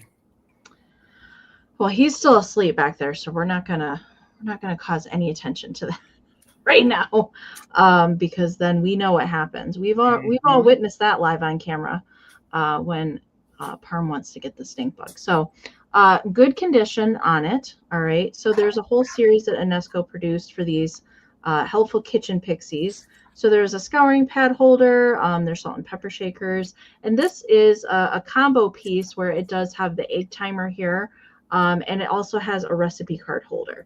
What I like to do with these, which I think, and I had to go grab something for it to show you, but you know, you could pop your ephemera in there if you wanted to display something like a St. Patrick's Day postcard, perhaps, or a photograph, something like that. You don't have to use it for a recipe holder if you don't want to, but that was its intended purpose. Nice condition on it. Just a little bit of crazing, of course, in the ceramic, but no chipping that I could find. Really nice condition on it. And that is just the back of the cord that is tied back there holding the egg timer in place. And with elastic cording on vintage pieces, you know, like it can stretch out over time, and that's probably how the egg timers go missing. But you just kind of flip it around and like sands through the hourglass, so are the days of our lives. There. Hello, Aaron. I see you. Thank you so much. Measurement for that piece is 5.5 inches tall to the top of his hat and about 3 inches wide. All right. So we're going to count it down. We are looking for 19 or more. 20, 19, 18, 17, 16, 15, 14, 13, 12, 11, 10, 9, 8, 7, 6, 5, 4, 3, 2, 1. Bid end. Minx, he's not. He's out back there. He did get up and spin around while you were. Oh, he stretched. He adjusted. Yeah. Okay. Yeah. Well, I missed that. Well, he didn't spy the stink bug, thankfully. There's the bid end from Karen. Thank you so much. Aaron, it is coming to you. Thank you so much. $18, Amy. and I just found these yesterday. I have a set in my own collection, but mine have blue hats. So I thought these would be great for St. Patrick's Day. And I thought these are fun, sticking with my luck. Trunks up, elephant trunks up are good luck. So $18 on these fun, kitschy salt and pepper shakers.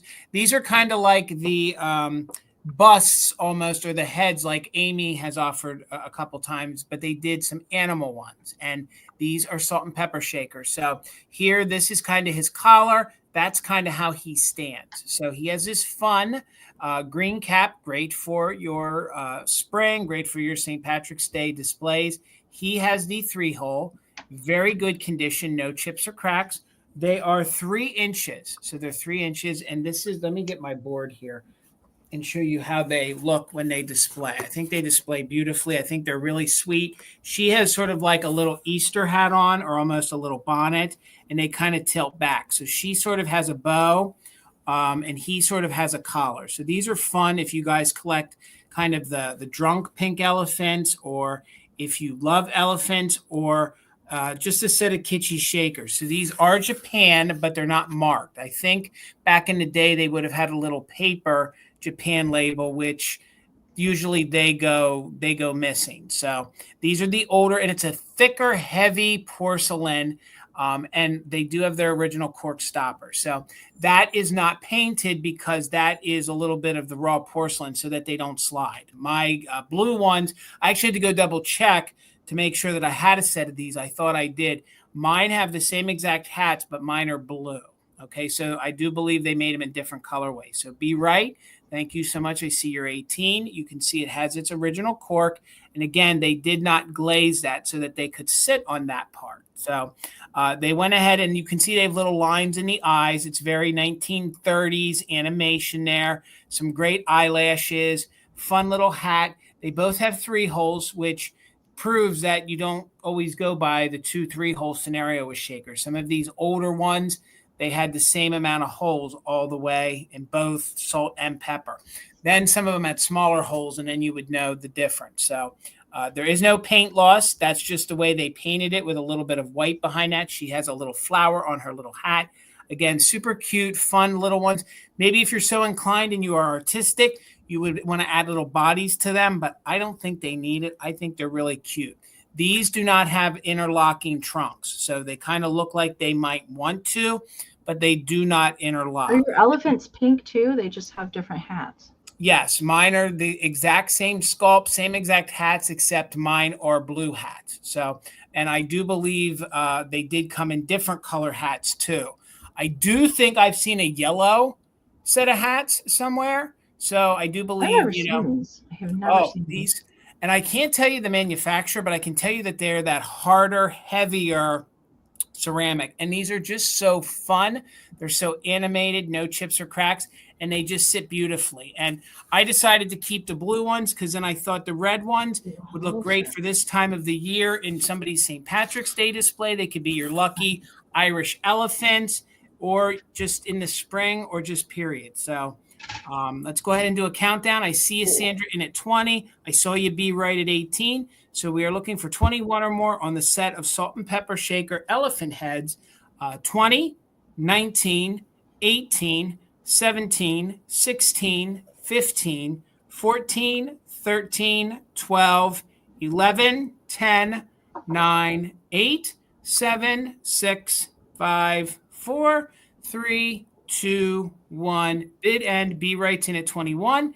We're looking for 22 or more. These are probably late 40s, early 50s on the shakers. They're really kitschy. They're really fun. And they did make a lot of different like head busts, kind of shakers. So you kids in hats like that.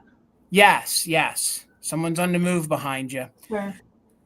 There's the bid end. I already got rid of the stink bug, so okay. I don't know what he's doing. All right. Be right. Be right. They're yours for 21. Thank you so much. Congratulations. All right. Sorry, I'm trying to make sure somebody's not doing something they're not supposed to be doing. Okay. I do have a choice up next, sir. There's no bug up there. I promise. He's gone. He just wants to get up there anyway. Okay. He's a handful, you guys. He's cute when he's sleeping at the end of a haul video, but he's a handful. Okay. I do have two. I'm keeping an eye on him because I don't know what he's going to do. I do have two Nancy and Storybook dolls for choice tonight. They both have a little bit of green in them, so I thought I would bring them together tonight. So the first choice here is this one, and she's a little bit taller, so she's a little bit later version. All right, so she does measure. She is 6 inches tall. Okay, and she is actually September, so she's from the month series. But I really liked her green hat and her fun plaid dress that she is wearing. She also comes with the stand. All right, that's how I found her, so I'm keeping it with it. All right, and so green felt hat with a little feather plume up there, and the colors in the dress are green, blue, and pink with little lacy trim and green trim on the back. There we go. So she's a little bit taller one for that one. Frozen body does have the jointed arms, no jointed head or legs. Okay, so that's choice one. Choice two also is dressed in green. I really liked her. Both of these came from Iowa or Nebraska. I can't remember which was which, but we did find them out when we were out visiting at the end of January. So this one is dressed in like a light minty green with Swiss or dotted Swiss, little flocked dots on her dress and lacy details, more of a cream felt hat on this one. And she is number 91 and she is summer. So she's from the Seasons series. There is the back, and she is 5.5 inches tall. Also has a little dolly stand. Now there's a little bit of paint missing from the bottom of her shoe. That is how I found her. But she also comes with the little dolly stand. All right, so I'll hold them together so you can see that this one is just slightly bigger, and then but they both have kind of darker red hair peeking out. And this one is also a frozen body with just the movable arms. Okay. Ladies, I see you all. Thank you so very much. Sandra's got the high bid right now at 25. This is for choice. Again, this one is number 195. She is September, and this one is number 91, summer. But both pretty cute. I think they look cute together too. All right, I'm going to count them down. We're looking for 26 or more on choice. 20, 19, 18, 17, 16, 15, 14, 13, 12, 11, 10, 9, 8, 7, 6, 5, 4, 3, 2, 1, bid end. Oh, cat. Oh dear. Never a dull moment with Parmesan. I don't know what you're trying to get. There's no bug up there. I promise. He's not up there anymore. Oh my goodness. There's a bid end from Karen. Thank you so much. So Debbie had a just in case of 76 over. Sandra's 25. So Debbie, let me know for 26. If you want green, we'll do green hat or white hat or both. Let me know. If Debbie doesn't take both, Sandra, you are on deck. All right, Debbie is keeping them together. Thank you so very much. All right, and I'm going to be right back, Jason. I'll get you started. $22, Amy. You really should do a Parm cam. You should just go live one day. Parm cam? Yeah, you really should just go live one day. And he really needs his own show. And just put the camera on him. I'm sure you'd have about 100 folks. I'd be watching. I'm sure he would. All right, guys, $22. It's been a minute since I found a set of these. These were one of the first little series that I started to collect. These are called Alter Egos. They are made by the Shafford company, and this series started in 1959. So what they are is they are like the little version of yourself. So they have some sort of little cheeky little phrase, and then there's a backup phrase. So first of all, we have this fun lady. These would be great for folks who collect telephone figurines too. So you don't just need it for the cheeky little kitschiness of it. But if you guys know Misty, she collects the Shafford little pill bottles. It's in that same era. So the faces are about the same. So you can see there's a little bit of paint wear there by her chin. There's a little paint wear on the back. So The large one measures 5.5. They are steel. These are really fun. I sold the 2 guy versions. They have maybe 15 or so of these in their series. So the larger one is 5.5. The smaller one is 3. It's very seldom that you find them still chained together. So it was in that era of the chain trios. Here you can see she has a little bit of paint wear on the back. These also would go good with your busy biddy. Are they saying Shafford? They do, Minx. But here on her little tongue-in-cheek little phrase is, rest assured I'll go into one ear and out the other. And then the one holding her ears closed, she says, yours and everybody else's, meaning that I think somebody has a big mouth. I think that's kind of what they're insinuating. So they're your little alter ego. It's kind of that little voice inside of you that kind of keeps you in check, or kind of, keeps you in reality. So there is a small one. Very good condition. All of the blue is in cold paint. If you guys research these or look these up online, you'll see that these Shafford, they're very collectible. I started collecting these about 20 years ago. I have this one in my set. I think I sold 2 other versions last year. I had the 2 guy versions. They don't come around that often. So again, this is made by the Shafford company. This is the woman. This is her little alter ego. Again, she is on the phone, probably spilling the tea or gossiping. No chips or cracks. They are chained together. They are very collectible. They're harder to find. If you guys research them, you'll see what they go for. But these are going to just be $22 if anybody's interested. So again, she has her little apron on. That's her little mini alter ego. You can see where the little loops are actually hooked in. So they poured them into the porcelain when they were created.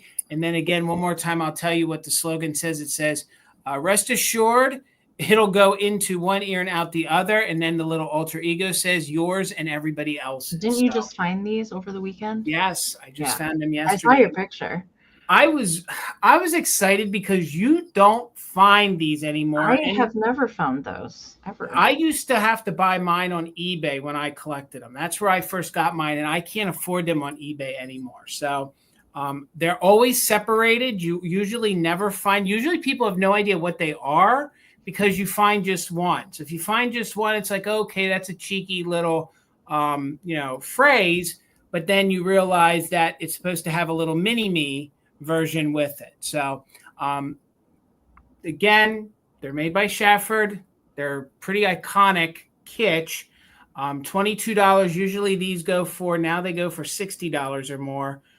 They do have multiple ones. They have little guys. I think there's a doctor. I know this one's considered the housewife one, or the busy, this one can go with the busy biddy series. And again, they're in very good condition. Usually the chain is busted. A little bit of paint wear back here. They are from 1959. They do kind of classify with the chained trios. This one even still has its little Japan. So if you're into the little chained families, this kind of goes with it. So she measures 5.5 inches. The little ego here, or the little mini-me, measures 3 inches tall. Again, I think they're really fun. I think the hair is really comical. Look, you can even see, if it wants to focus, you can even see the wrinkles in her forehead. Shafford made those great pill jars. Yeah. I was these too. Yep. I was saying, if you guys know, Misty collects those. It's the same exact series, the same era, I should say, with the same exact faces. But we're going to sit them to the side and keep it moving. We'll bring them back in the recap. All right. Okay. He's controlled, so we'll let him be. No, I got the stink bug off at the curtain, and he's gone somewhere else. So I don't know what he was trying to get out of there. But he doesn't need to be on the back of my chair. That is for sure. Okay. I have this really cool mint tin. This is coming out of my personal collection. I do love tins and advertising, all that sort of thing. I did use this as a display in Christmas one year. I do love the mint tins, especially because they always have great graphics on them, and I absolutely love the color. And the color is getting a little washed out truth be told. It's a much deeper green than it's showing on camera. And it has this awesome starburst kind of pattern that goes all the way around it. So these are the Richardson after dinner mints. The tin is in good condition. There's a little bit of wear to the cover right in here, and then there is a little dent at the very back, right in there, kind of at the lip of the tin. But there's no rusting to the tin at all. It does show the ingredients here on the back, and these were produced in Philadelphia. There on the back side, this tin does date to the 50s. They did do a couple different colorways of this particular tin. There is like a black background version that's a little bit more common than this one. And this is pretty typical with the bottom of mid-century tins. They all kind of look like that on the bottom side. And then there is a little divot right in here where the seam meets, but that one is kind of on the side. These make great risers as well to put things on. I always wanted, I don't have kitchen cabinets that have like that lip at the top, you know, that you can put stuff in between the top of the cabinets and the ceiling. I don't have that. But I thought, you know, like a lot of people that have those kind of cabinets, I have seen other people that have collections of like tins and that sort of thing and line the top of the cabinets, and it looks a lot. Yeah, it is a lot of mitts. I agree with that. It was a whole pound of butter mints there. So black and white kind of graphics here for the mints on there, black lettering, and really rich green on there. But I just thought it was cute, you know, if you wanted to use it as a riser for something. Works good at Christmas time too for bottle brush trees. It's almost like a jadeite, green. It's not quite as light as it's showing on screen. Right. It's definitely more, I don't really have anything to compare it to. Well, here's Pixie green. So it's more of that darker color green there. Are you back again? I'm not seeing any interest in that. That's okay. I will bring that back, and we'll get Jason started there. All right, $12 choice, and I have some paper dolls. 12. You got a bid, Amy. Oh, I see Caroline. There's that lag. All right, Caroline, I'm going to count it down for you. Parmesan's going to help. 20, 19, 18, 17, 16, 15, 14, 13, 12, 11, 10, 9, 8, 7, 6, 5, 4, 3, 2, 1.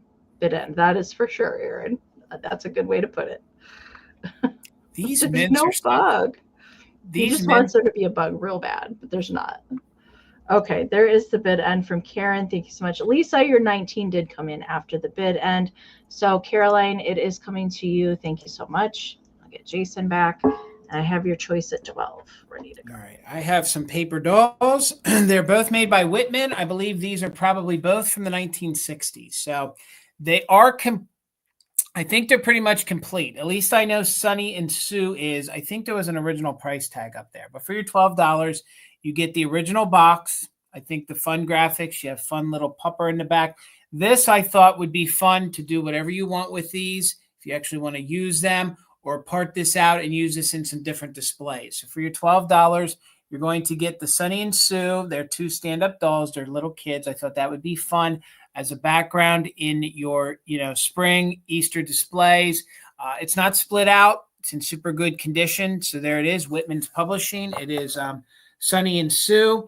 You have the cutouts. They are made of the thicker cardboard. So there she is. She's very surprised that she's here.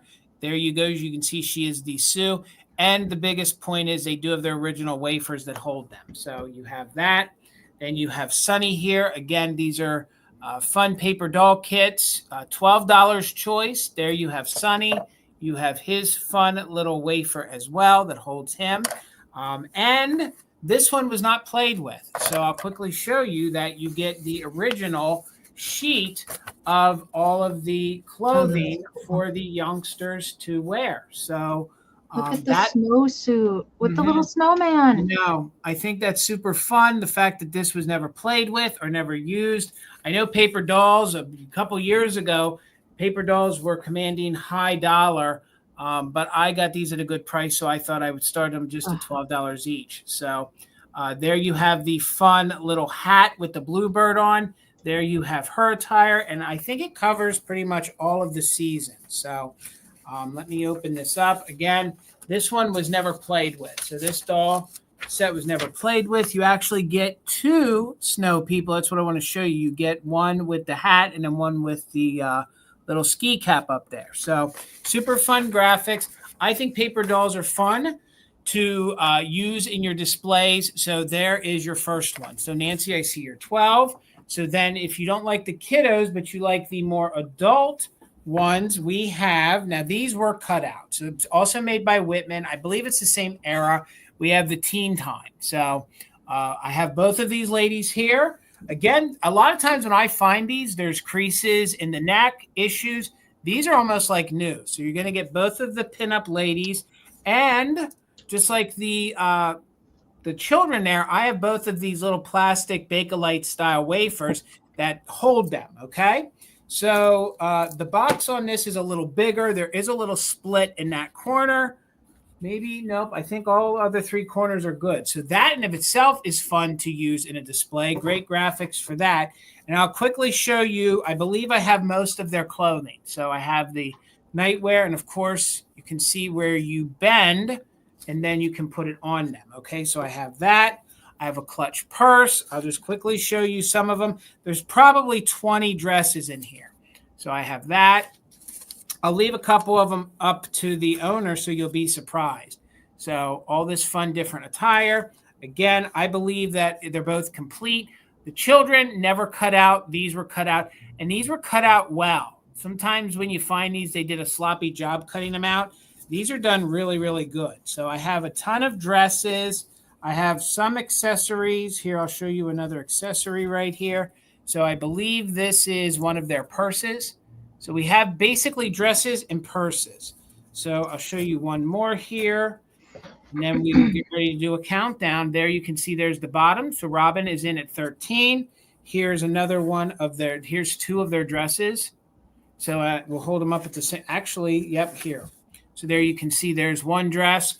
And I have to say, short of seeing that they taped that one, I think they're all in pretty doggone good condition. So Robin, I see you're 13.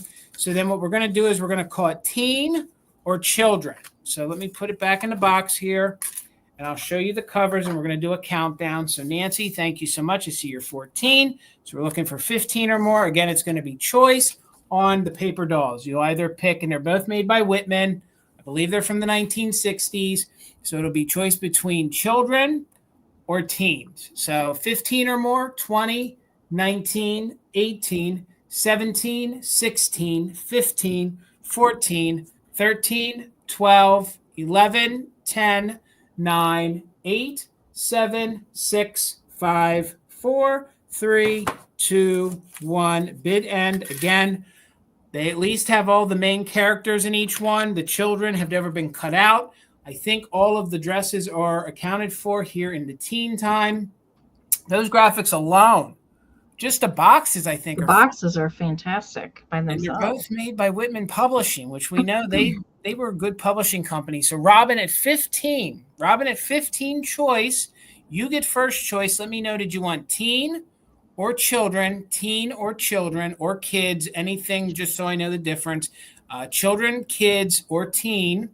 Nancy, you'll have backup, but Robin gets first choice at 15. Again, I kind of thought it was neat. Like, she's all grown up, and then she could be one of those. I don't know.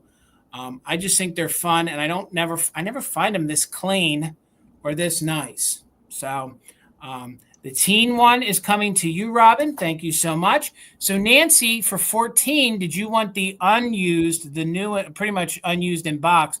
Did you want the kids? So you can have the kids at 14. Okay. Everybody wins. Thank you so much. Congratulations. Thank you. Love ladies. when the choice works out for everybody. Okay. This is going to start at $10. And I have a book card for you for the next round. And it is St. Patrick's Day related. I've never seen this card. I've seen other cards like this that Norcross produced, but I've not seen this one. And it's spectacular. So there's a little bit of gold glittery ink for the music notes that go around the outside. The illustrations in this are top notch, and it's spectacular. That's pretty much all I can say about it. So it kind of gives like the folklore of the leprechaun as we go. Hardly anyone in Ireland has really seen a leprechaun, but everyone knows someone who has. The leprechaun is always an old man, never a lady, and he is always small for the word lug, which leprechaun comes means small person. In fact, he is never more than 2 feet tall.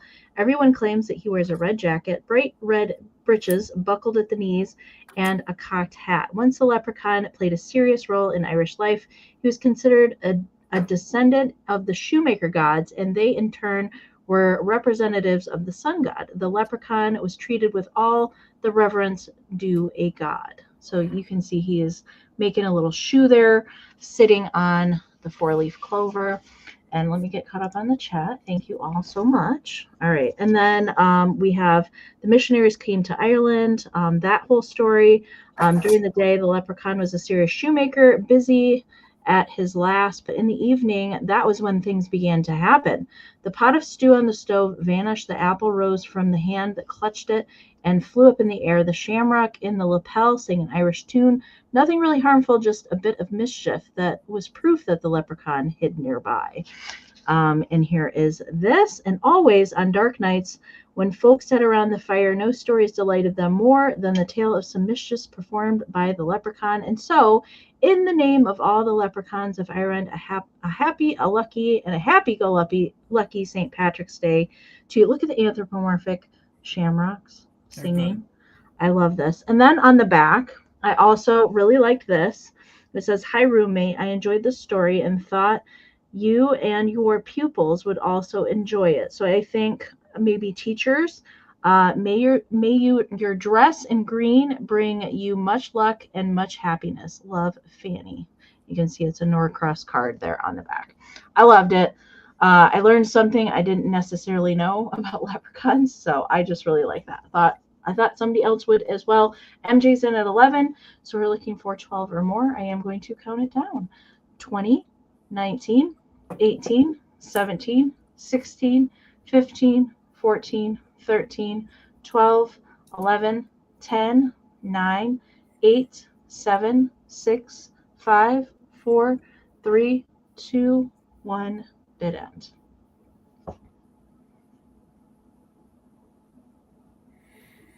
That's why the graphics are so good. It's a Norcross card. It's a Norcross, I know. Yeah. I bet you there's some matching wrapping paper that goes with it. There is. Oh, goodness. Okay, there's the bid end from Karen. Thank you so much. MJ, your just in case did come in after the bid end. StreamYard jumped on me there. So MJ had the high bid at 11, but Aaron did have a just in case of 25. So Aaron, it's coming to you for $12.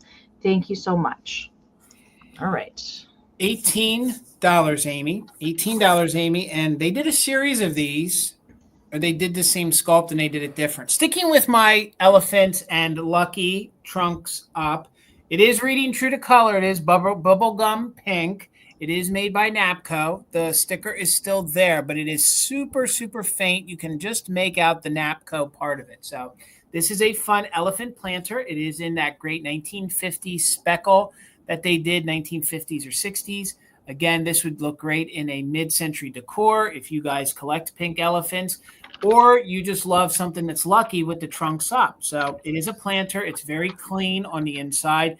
It was sort of dirty, so I did my best to clean it. I couldn't get down there in the legs all the way, but truth be told, it's not all that dirty. So you can see the great details here on the face. They did not glaze, or they did not speckle up the tusks there. And then you can see the mouth. And I just think this is really, really kitschy. This would be fun for you to use all year round. Or you get yourself a little cap. I like to use pink elephants in my New Year's displays. So he would look good in your New Year's. But again, all year round. So $18 if anybody is interested. He or she is a Napco. No chips or cracks. There you can see some of the pottery companies, I think, called that orange peel, but it's that fun speckling effect to it. I think it's a really fun bubblegum pink. He's a very happy elephant. His eyes are kind of squinted. His of course, his trunk is up. So an $18 for a Napco kitschy planter. This could start you down a path of collecting some more. And again, it is clean on the inside. Let me give you some measurements. It is a nice size one. So it measures just about from the side here, it measures about 7 inches wide. So about 7 inches wide, and it is about 6 inches tall. So Kim, I think he's cute too. And he is Napco. So, it's a higher quality ceramic and no chips or cracks. Look how they even painted his feet there. Again, it has that fun speckling on it. I think it just makes it almost look like it's sugar. You know what I mean? I think it just kind of makes it even more kitschier. And he is just so happy with his trunk up. And there we go. Now the light's shining in there. You can see how clean it is. And that is heavily glazed on the inside, so you can use it. So I'm trying to look great with those. Is it Hazel Atlas that makes the pink elephant drinkware? Oh, yes, absolutely. And I was even thinking like the shakers I had tonight, you have them both in your display. I think they would look great. It is worn off, but it does say Napco on there. I'm trying to show you. There I can read it. Okay. It's upside down, but I can read it. Yeah. What's weird is on my screen, I can't. So I'm happy you guys can, because it took me a hot minute to verify that this one was a Napco. So just $18 on a pink Napco. Karen says an Easter elephant too. Oh, I like that idea. And you guys could put there on the inside some flowers if you want to. But I was thinking that what would be fun is that if you had one of those little card displays, there's enough room to actually fit that in there. You could put a couple different, maybe you collect pink elephant cards. You could do that as well. But I just think he's really fun. And again, he's a nice size for $18. He's 6 inches tall and he's about 7 inches wide. So not seeing any interest. We'll sit him to the side. We'll bring him back during the recap. Stir sticks, Brenda says too. Oh, I like that idea. That is a good idea. He'd be a great bar caddy. He'd be awesome. A bar elephant. Exactly. He would be. That is a good idea. Okay. I also have a round starting at $18, and this is not for choice. This is for the pair. And I always like to be able to bring these together so I can show you. So I have a Rempel squeak pup. All right. This is Perky the pup, and he does squeak. All right. He is still nice and soft with his little rubber. All right. And really cute painted eyes, nose, and a little pop of red for the little tongue there. And it is stamped Rempel Manufacturing here, right there on the back, and metal squeaker. All right. So from the 40s. All right. So first came the squeaks. So chicken egg situation. First came the squeaks.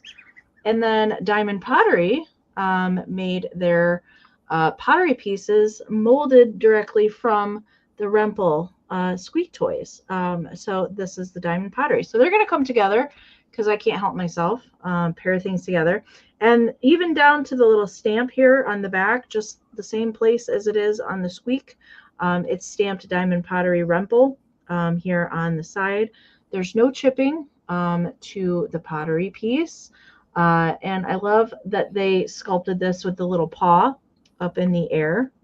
So cute. So you can see, very similar in style. So they did produce a lot of the squeak toys in the Diamond Pottery. There's also planters and lamp bases as well for some of them. But just airbrushed, sweet and brown, just simple painting on the Diamond Pottery. And then you're going to get the coordinating squeaker that goes along with it. I love when I can find these, and I've had the squeak quite a while, and I just found the Diamond Pottery maybe a week ago.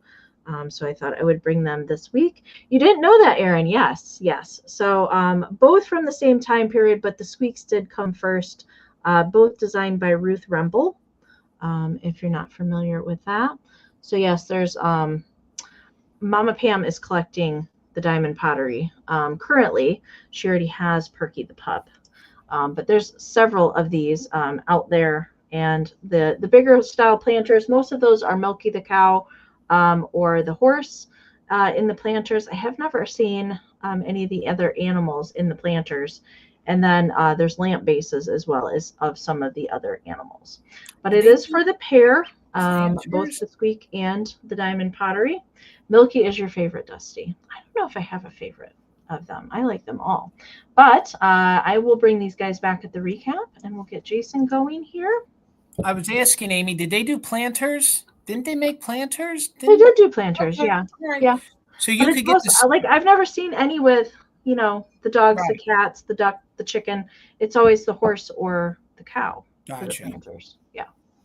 All right, $8 choice, and maybe you guys want some decor to wear for the upcoming St. Patrick's Day. Hello, Helen. Good to see you. So these are going to be $8 choice. These are plastic little pins, and they all have to do with St. Patrick's Day. So this one is made by Fun World. So the rest of them are Hallmark. This one is Fun World. So it's his fun. He says, I'm Irish.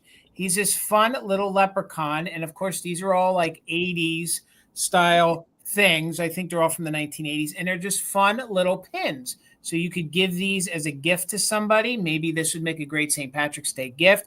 These I use in my displays. So I don't use them as pins. I use them as little figurines to go on my displays. So he is 2.5 inches. So he's 2.5 inches. So he is the Fun World one in very good condition. The paint seems to not have any wear to it. This one's actually new on its card. So this one is from Hallmark, and this one is the lapel pin. And this one is a fun little leprechaun, and he is hanging on to his little shamrock balloons. So he is your little lapel pin. He has the original back to him. He originally sold for $2.50, but you know, with inflation today, that's what makes him $8. So he's probably late 80s, early 90s. $8 choice, really fun. I want to show you how fun he is. There you go. Really Look at his fun little face. Like, how cute would he be to actually wear or to actually use in your St. Patrick's display? Again, really fun. And he measures not the card, but just him. He's about 2 inches. So then we have for our mouse friends, this one is a Hallmark. Here we have a fun little kitschy little mouse with the little clover. Super cute. This one's teeny tiny, and this one is about 1.5 inches. So no real paint wear, no issues to these. Some of these are easier to find. Some of them aren't. But any of the St. Patrick's Day ones, I actually have to, Tina holds on to them all year. So we have them to offer to you guys. You can't just always find them. So this guy here, he's a jumping leprechaun. He almost jumped out of my hand. This guy's a Hallmark. He's in overall good condition. I think he's got a little bit of paint wear to his nose, okay? Right there on the tip of his nose. But he is so happy.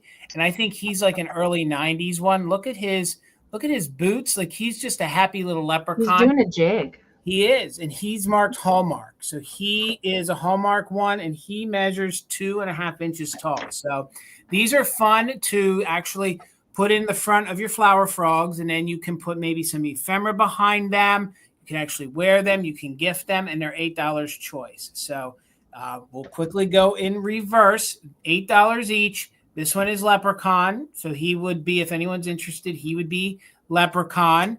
Brenda, thank you. I see you're 8, so we're looking for 9 or more. This one we're going to call Mouse. So this one we're going to call Mouse. I just want to get in there so you guys can see. They really detailed these. I mean, they went all out. This screams 80s to me, my childhood. Like, I love that. Like, this was a big deal. When Mom popped that on, you knew you were going to school. You had the Ritz on, man. Or even if you were an adult and you wore these, like, I remember as a kid, Mom and Pam always wore pins like that. Yep. In her jacket. And then you knew you were really all out. If you had one on your, like, members only jacket, then you had one on your sweater, like you had a different one. Like, you were a cool kid then, or a cool adult. So Robin, I see you're 9. Thank you so much. And then there, now you can see him. He's really fun. And he's technically new old stock. So we're going to call Label. So he would be Label. So we had Leprechaun. So we had Leprechaun, we had Mouse, and we had Label.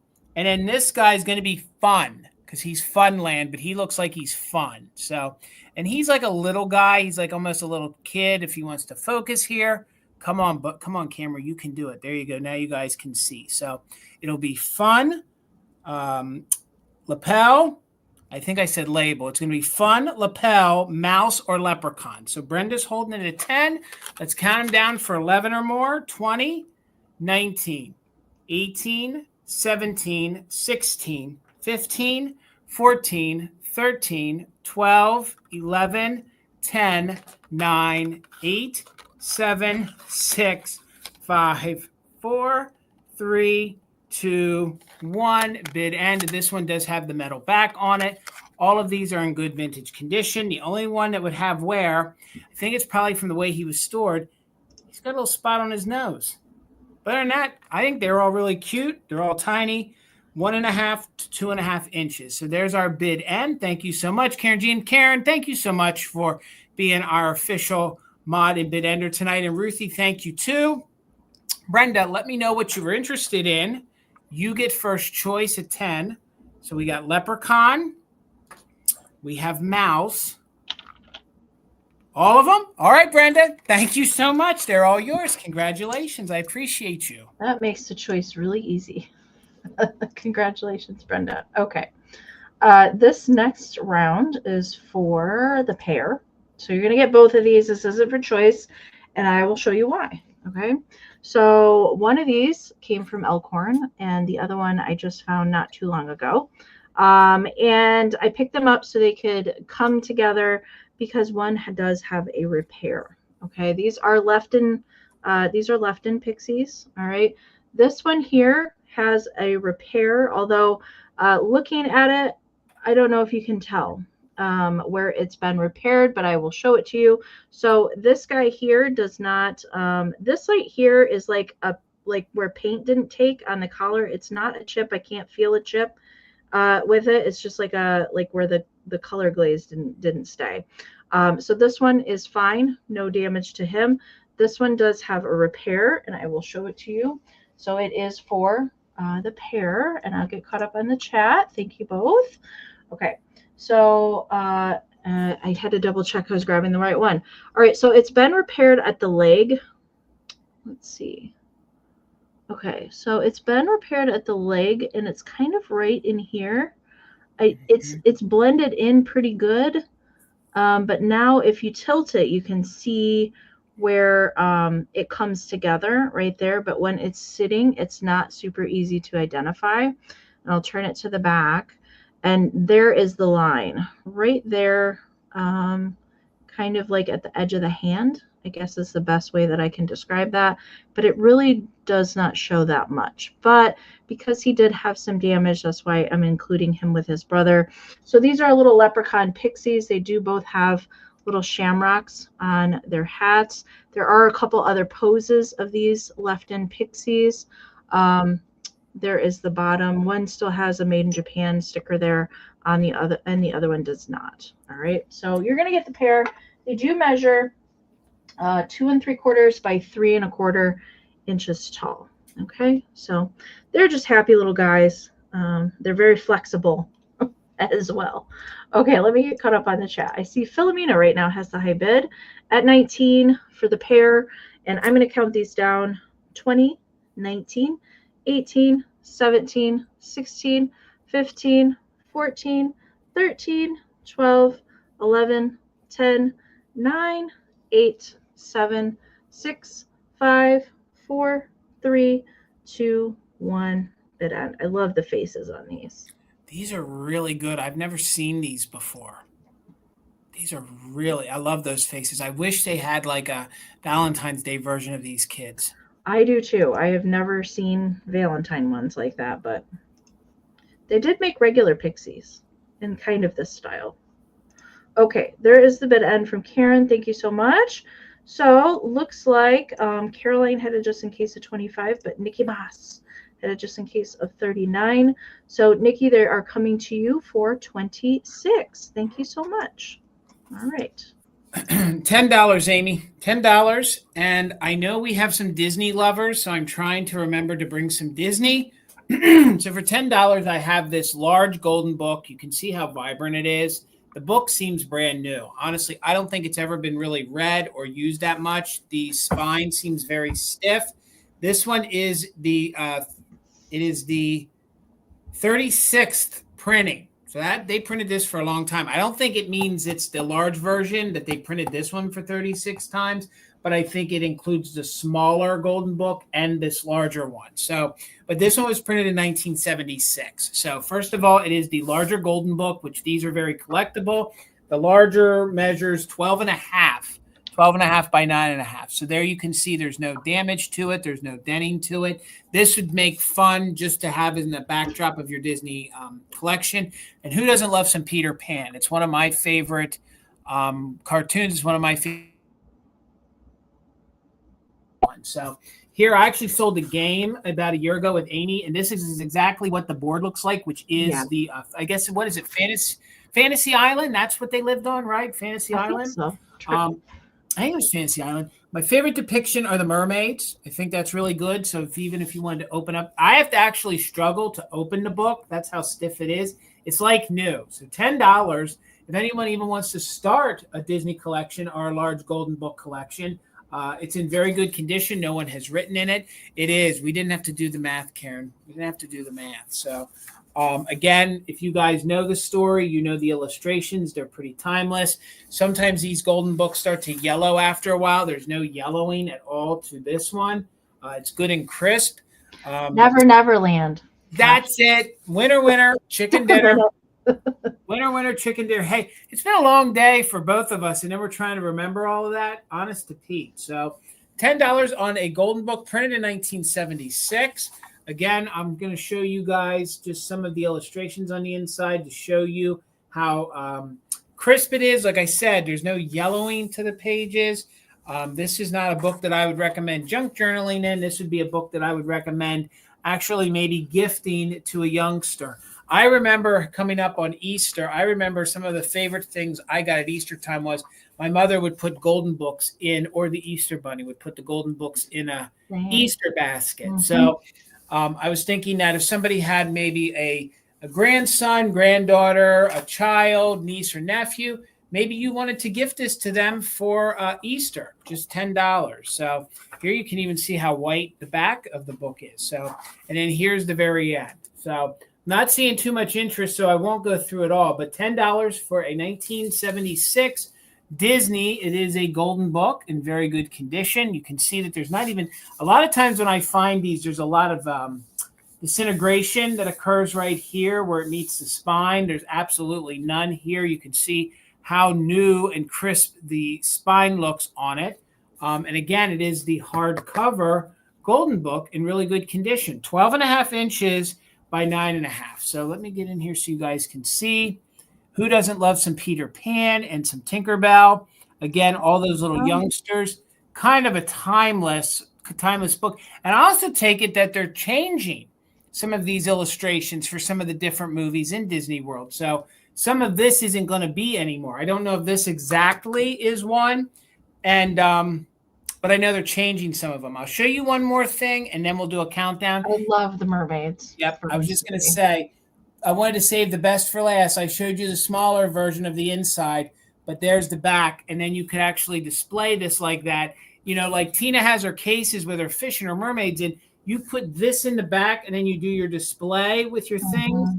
Kind of brings it full circle. So, and we hope you guys get that vision from us. That's why we show your fantastic finds, so you guys can see when we say these things, actually them play out. So Critter Girl was the first one in at 10. Yes, well, I have Robin on my, so we got Critter Girl. So Robin, we need 11 or more. Let's do the countdown. Is this the hat Jason lost? What? No. I still didn't find my hat. No, let's count it. 12 or more. Thank you, Robin. 12 or more, just in case for active bidders. 20, 19, 18, 17, 16, 15, 14, 13, 12, 11, 10, 9, 8, 7. You think you're funny, Willie. 6, 5, 4, 3, 2, 1. Bid end. Damn, I missed that hat. That was my favorite. Jason, I forgot to say that, but earlier when we were talking about your hat, they were saying that it's going to show up in a Boo 16 mystery box. That would be funny. Damn, I missed that hat. I can't find another one. They discontinued them. So, of all things, I was like the kitten who lost his mittens. So, Robin, you didn't need it. Robin, thank you so much. Congratulations. It's yours for 11. Thank you so much. It probably ended up in one of the floats. I know what. No, I had it. I had it until we packed up, and then when we were packing up, there was so much activity in Bedford that day. Who knows? I must have put it on the roof. I think I put it on the roof, and it was windy, and I think it blew away. So, yeah.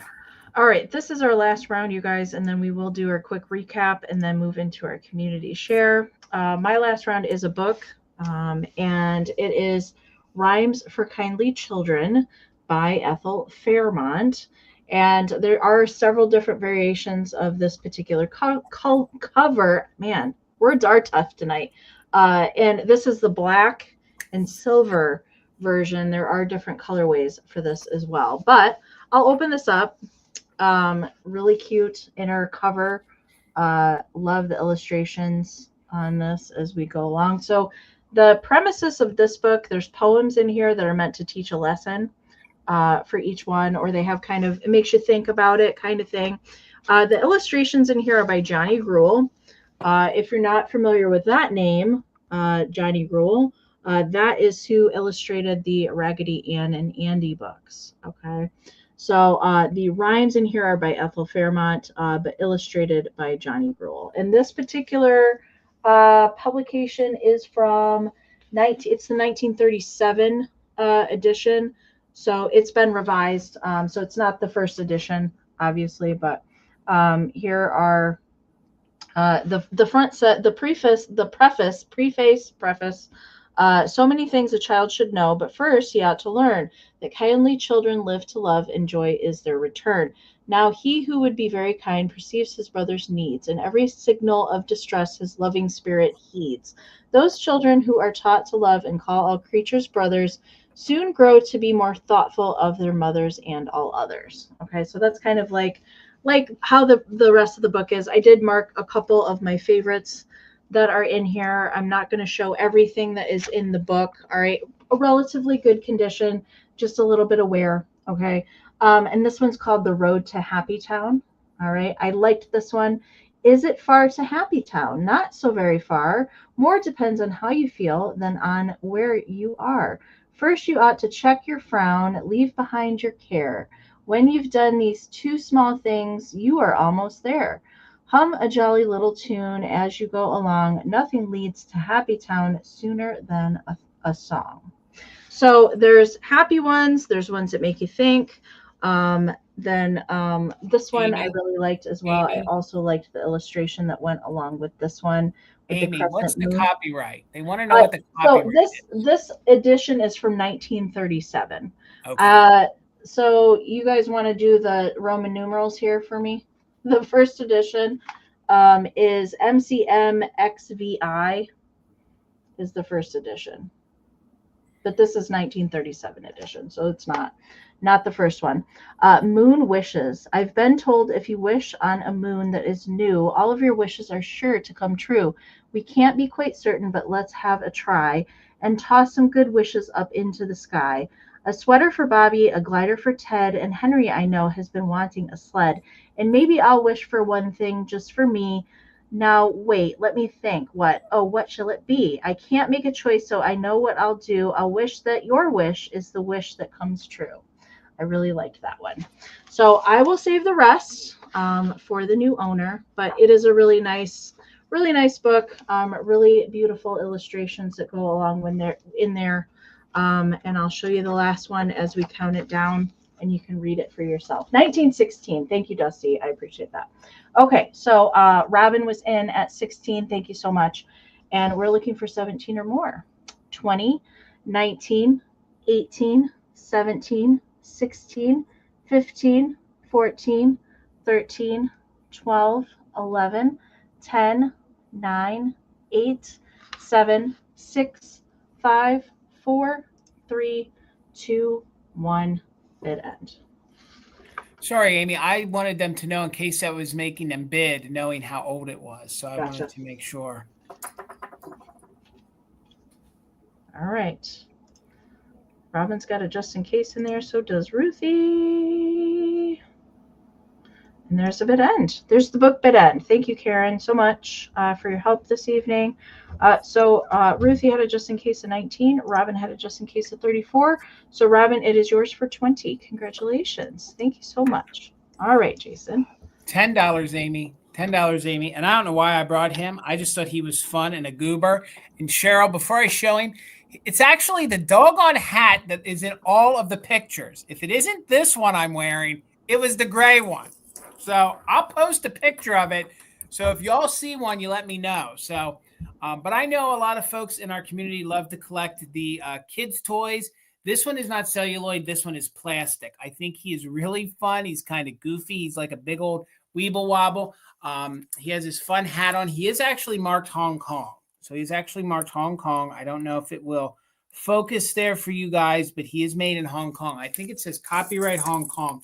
But what I love is that the paint on his face is still in very good condition. So you guys could add this to a gallery wall. You could actually add it to your baby toy collection. I just thought he was a really fun round plastic boy. I believe in the versions that I saw online, his legs are supposed to dangle down like this. So his little hat, you can switch it around if you want him to have his hat forward or backwards. He has some major side eye. He's even got his tongue hanging out a little bit there.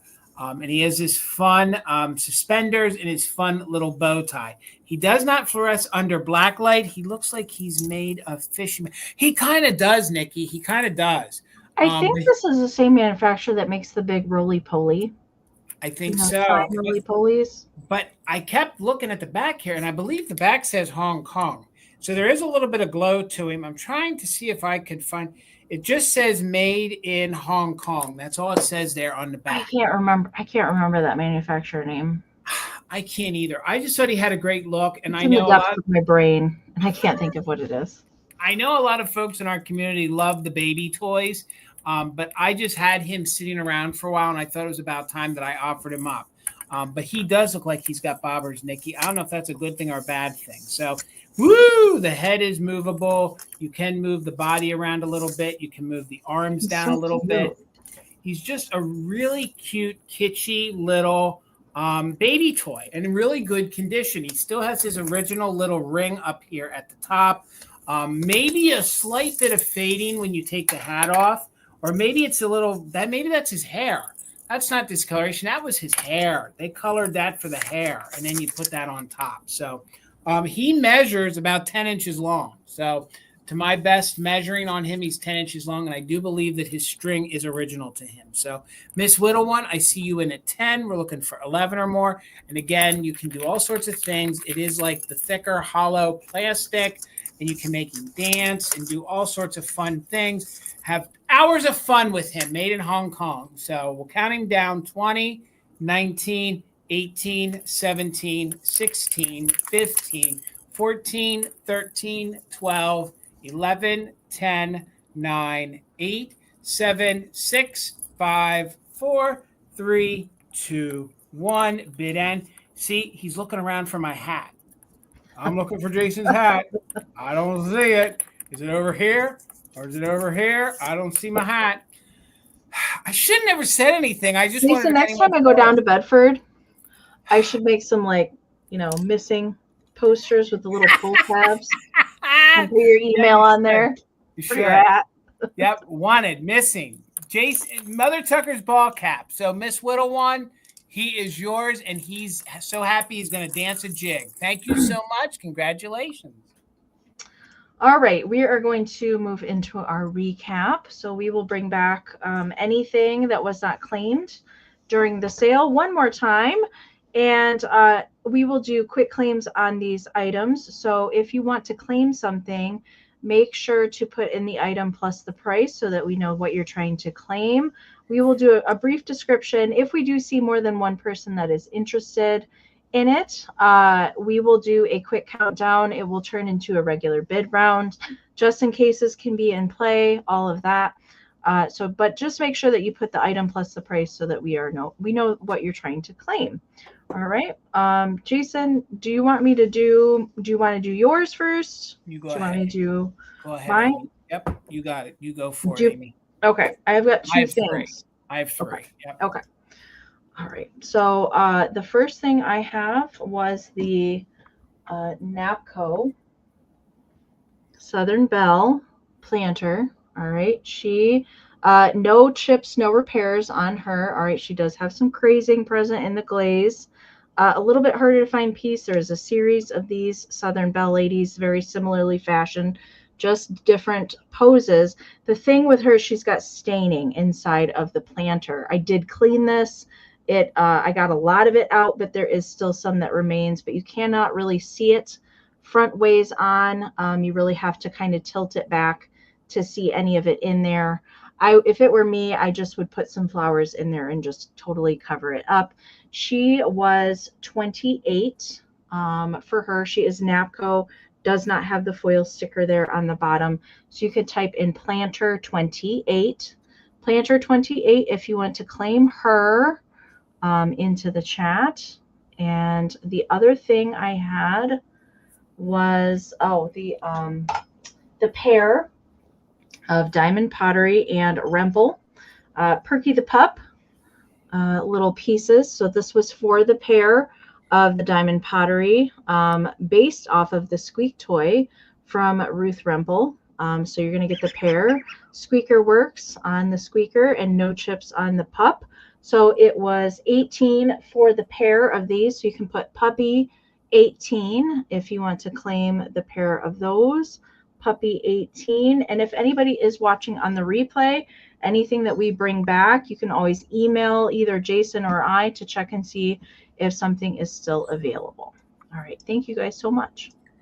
I had left over. I had my Italian pottery, very Celtic, very Irish, I thought. It is mid-century.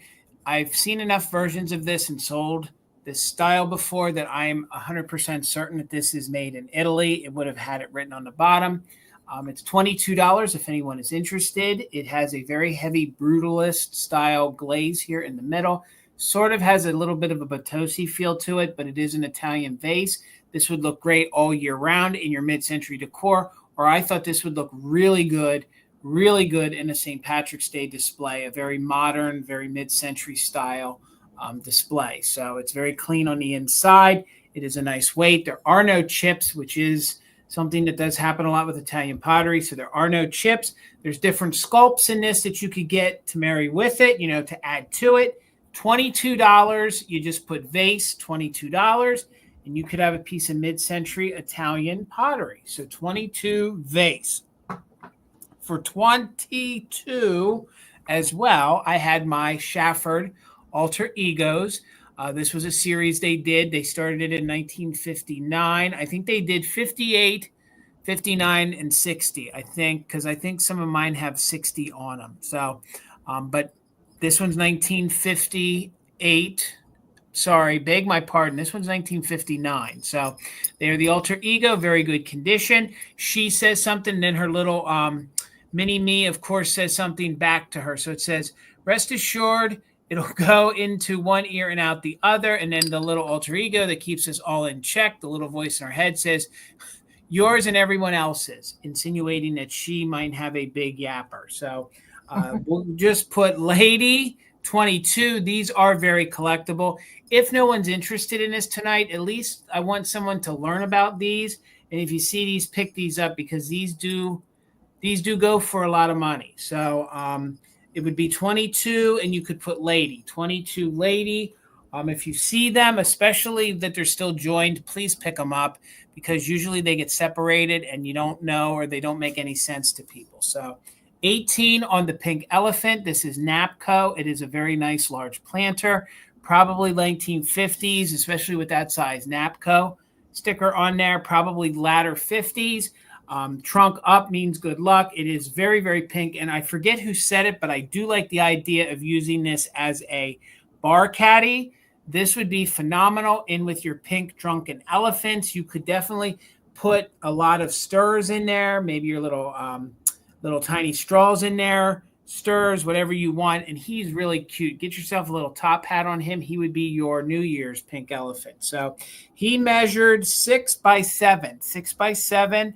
He was $18. So he was $18 if anybody was interested. So thank you guys so much. All right, we'll get us back up here on the screen. Jason, you want to talk about Thursday? Yes. Yes. Oh, Gotcha, Cindy Lou. Your elephant.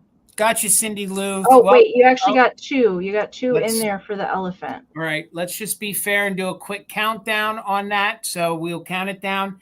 Liz, you'll have to come in at 19 if you're interested. So 20, 19, 18, 17, 16, 15, 14, 13, 12, 11, 10, 9, 8, 7, 6, 5, 4, 3, 2, 1. Bid end. We'll sit him over here. Looking for 19 or more, but Cindy has still got him at 18. I see you, Liz, for 20. Thank you so much, guys. I see you, Cindy, in at 22. I love the bar idea. I think that was that. It's a great idea. It was so good. So, Cindy, thank you so much. Congratulations. Thank you, ladies. Yes, please, please, please. It's not all St. Patrick's, but it's all geared around St. Patrick's Day. Come hang out with me and Tina. She's going to be assisting me. But this Thursday, over on Mother Tucker's Antiques, we're going to have an all St. Patrick's Day Irish sale. It'll start at 8 p.m. Eastern. So if you're available and you're free, come hang out with us. There will be some giveaways. So I do have some fun Irish giveaways for you guys. So come on out and hang out with me. And we'll see you Thursday at 8 p.m. And it's not everything that's behind me, but there'll be even more stuff. So it's some really fun stuff. So, all right, Shannon, I'll be looking for you. I'll be looking for all you guys. We'll see you Thursday. And I'm assuming because you're invoicing on Saturday that you can combine ship both today. Absolutely. Thursday. So if you bought tonight and you buy on Thursday, we will combine it to save you guys on shipping costs. Yep. Gotcha. Absolutely. And a quick reminder for me before we move into our community share, I will be doing my invoicing tomorrow. So I will email everybody once your invoice is out there. I do need to ship everything out on Wednesday, by Wednesday at some point, because I'm going to be out of town for an antique show that Mama Pam and I are doing. If you want to come to that, it's in Jackson, Michigan. I'd be happy to email you more information if you're local and you want to try and come to that. I can share that information with you.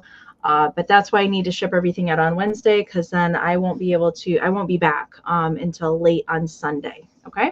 So I appreciate that so much. Thank you guys for supporting us here for Fantastic Finds and always, and just hanging out and really having that sense of community. So we appreciate that, you guys, so much. All right. So our community share this evening is from Miss Terry V. And I have 10 photos share of a display that she put up, and it was titled Dark Academia. Ooh. And I really like it. It's very different. I've never seen anybody put a display like this together. Terry sent some other pictures, but I will probably, it's totally different, separate from this. So I will probably include that into an upcoming episode as well. But we'll start out with this. And I do have some notes. And I think if Terry's still here, she can probably chime in as well. So this is the overview, the big shot of the entire display, but I do have close-ups of things that we can really get in and study all of the things that are in this display. But this is the overall view. All right. And here is a little side shelf as well. That is kind of off to the side with all these mid-century coffee pots, which is awesome. I love those. And here's the top of the little coffee shelf. That cruel in the background is amazing. But it's all kind of like magic, dark academia, like steampunk kind of things, all in a display together. So we're going to look at the top shelf. All right. So we've got some steampunk kind of hats going on, all sorts of things. I did remember that the skeleton finger from Department 56 candle was from Jason. That you can see it poking out of the bird cage there. We've got goggles and like a bat skeleton in the back. There's a lot. There's so much detail going on in these. So here's another look. And that perfume bottle to the left, the black cat, is also the Max Factor cat. Yep. Is also from Jason. So we can see that there. The cool, I think that's a Bakelite radio. I'm pretty, yeah, I'm pretty sure it is. Yeah. And the hourglass, I see the cats peeking out. I love that hand with the ring on it. Good. And just everything works together so well. The Rose pill Lane. bottles, the antique books. We've got a little Harry Potter action, the wand, one of those magical wands that you could get. The gazing ball there, really cool. The clock, look at the eyeball in the cloche. Good. That's good. And good. I think that in that little box there is some sort of medical instrument. I have a list of everything that she included that is on that, and I'll go through that over the big overview when I get there. We've got a test tube display holder. That is good. Some bottles and probably some sort of medicine tin. And then a little nod back to Harry Potter. We've got a Hedwig, the owl. But look at the spider brooches on the doily that looks like a spider web. She said it was a syringe in that box. Okay, gotcha. An old glass syringe. I love that doily and the spider brooches. Yeah. It's super cool. I'm going to go back through all the close-ups, and then I'll go over Terry's list because she kind of points out all the things that are in the display here. I really like it. I like that too. That doily was a good idea. Yeah. Especially putting the spiders on. And that, I can't remember what those are called, where it kind of goes around the purple and pink, the little orb that has the electric. Electric lights in there. Yes. Yeah, it's very cool. Okay, so now we've got the big overview.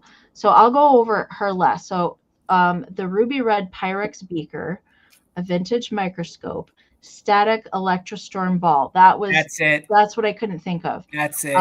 Collection of vintage Pyrex carafes, steampunk hats, the Department 56 finger candle from Jason, the anatomy skeleton and the bat skeleton that is framed on the wall, the Avon black cat, Harry Potter wands, a gargoyle, vintage doilies with spider brooches, vintage test tubes and rack, small scale and mortar pestle, Pyrex laboratory bottle, an antique syringe, the Max Factor cat that she got from Jason that would hold perfume, 1940s Bakelite radio, 1950s mannequin hand from Tammy at Vintage Texas Uprising, 1965 Back to School Barbie. That's in the other photos. Okay, that's in the so there's some other school photos that were in this display. So that'll be at another time. But very cool. I love it all. This is good. It works. It all works together so well. But you see how you can layer these displays. So like when we show a book and we say you could use it in the back or then put this in the front, this is a great way of showing how you can layer your vintage, and you can even mix in things that are vintage inspired with it. Cool. Terry, did you do that display for like Halloween time? I'm wondering if it was because it's a great idea. It's definitely an alternative to, oh my God, I'm so jack-o'-lanterns and black cats, but it's very cool. Very cool. That finger, when I found it, I didn't know what to do with it. And it's funny how we all find things and then they have a way of ending up where they belong. So somehow that ended up with me. And I was like, no. It needed a finger candle, right? Absolutely. Everybody needs one. It worked. I loved it. Thank you, Terry, so much for sending all those in. We appreciate it. We love to see what you guys do in your homes. It's really cool to see stuff that you either get from us or you find out in the wild and what you do with it.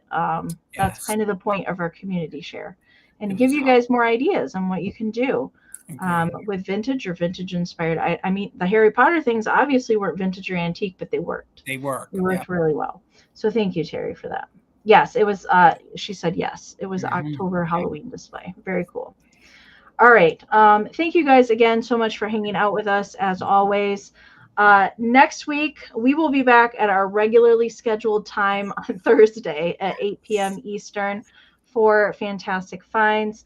Don't forget to go over this Thursday to Mother Tucker's channel for a fun St. Patrick's Day sale. Join Jason over there. And we will see you guys next week. Have a wonderful rest of your week and weekend, whatever you're doing. Thank you guys again so very much, and we will see you on Thursday. Thank you, Joe. Good night, you guys. Thank you, guys. Thank you, Joe.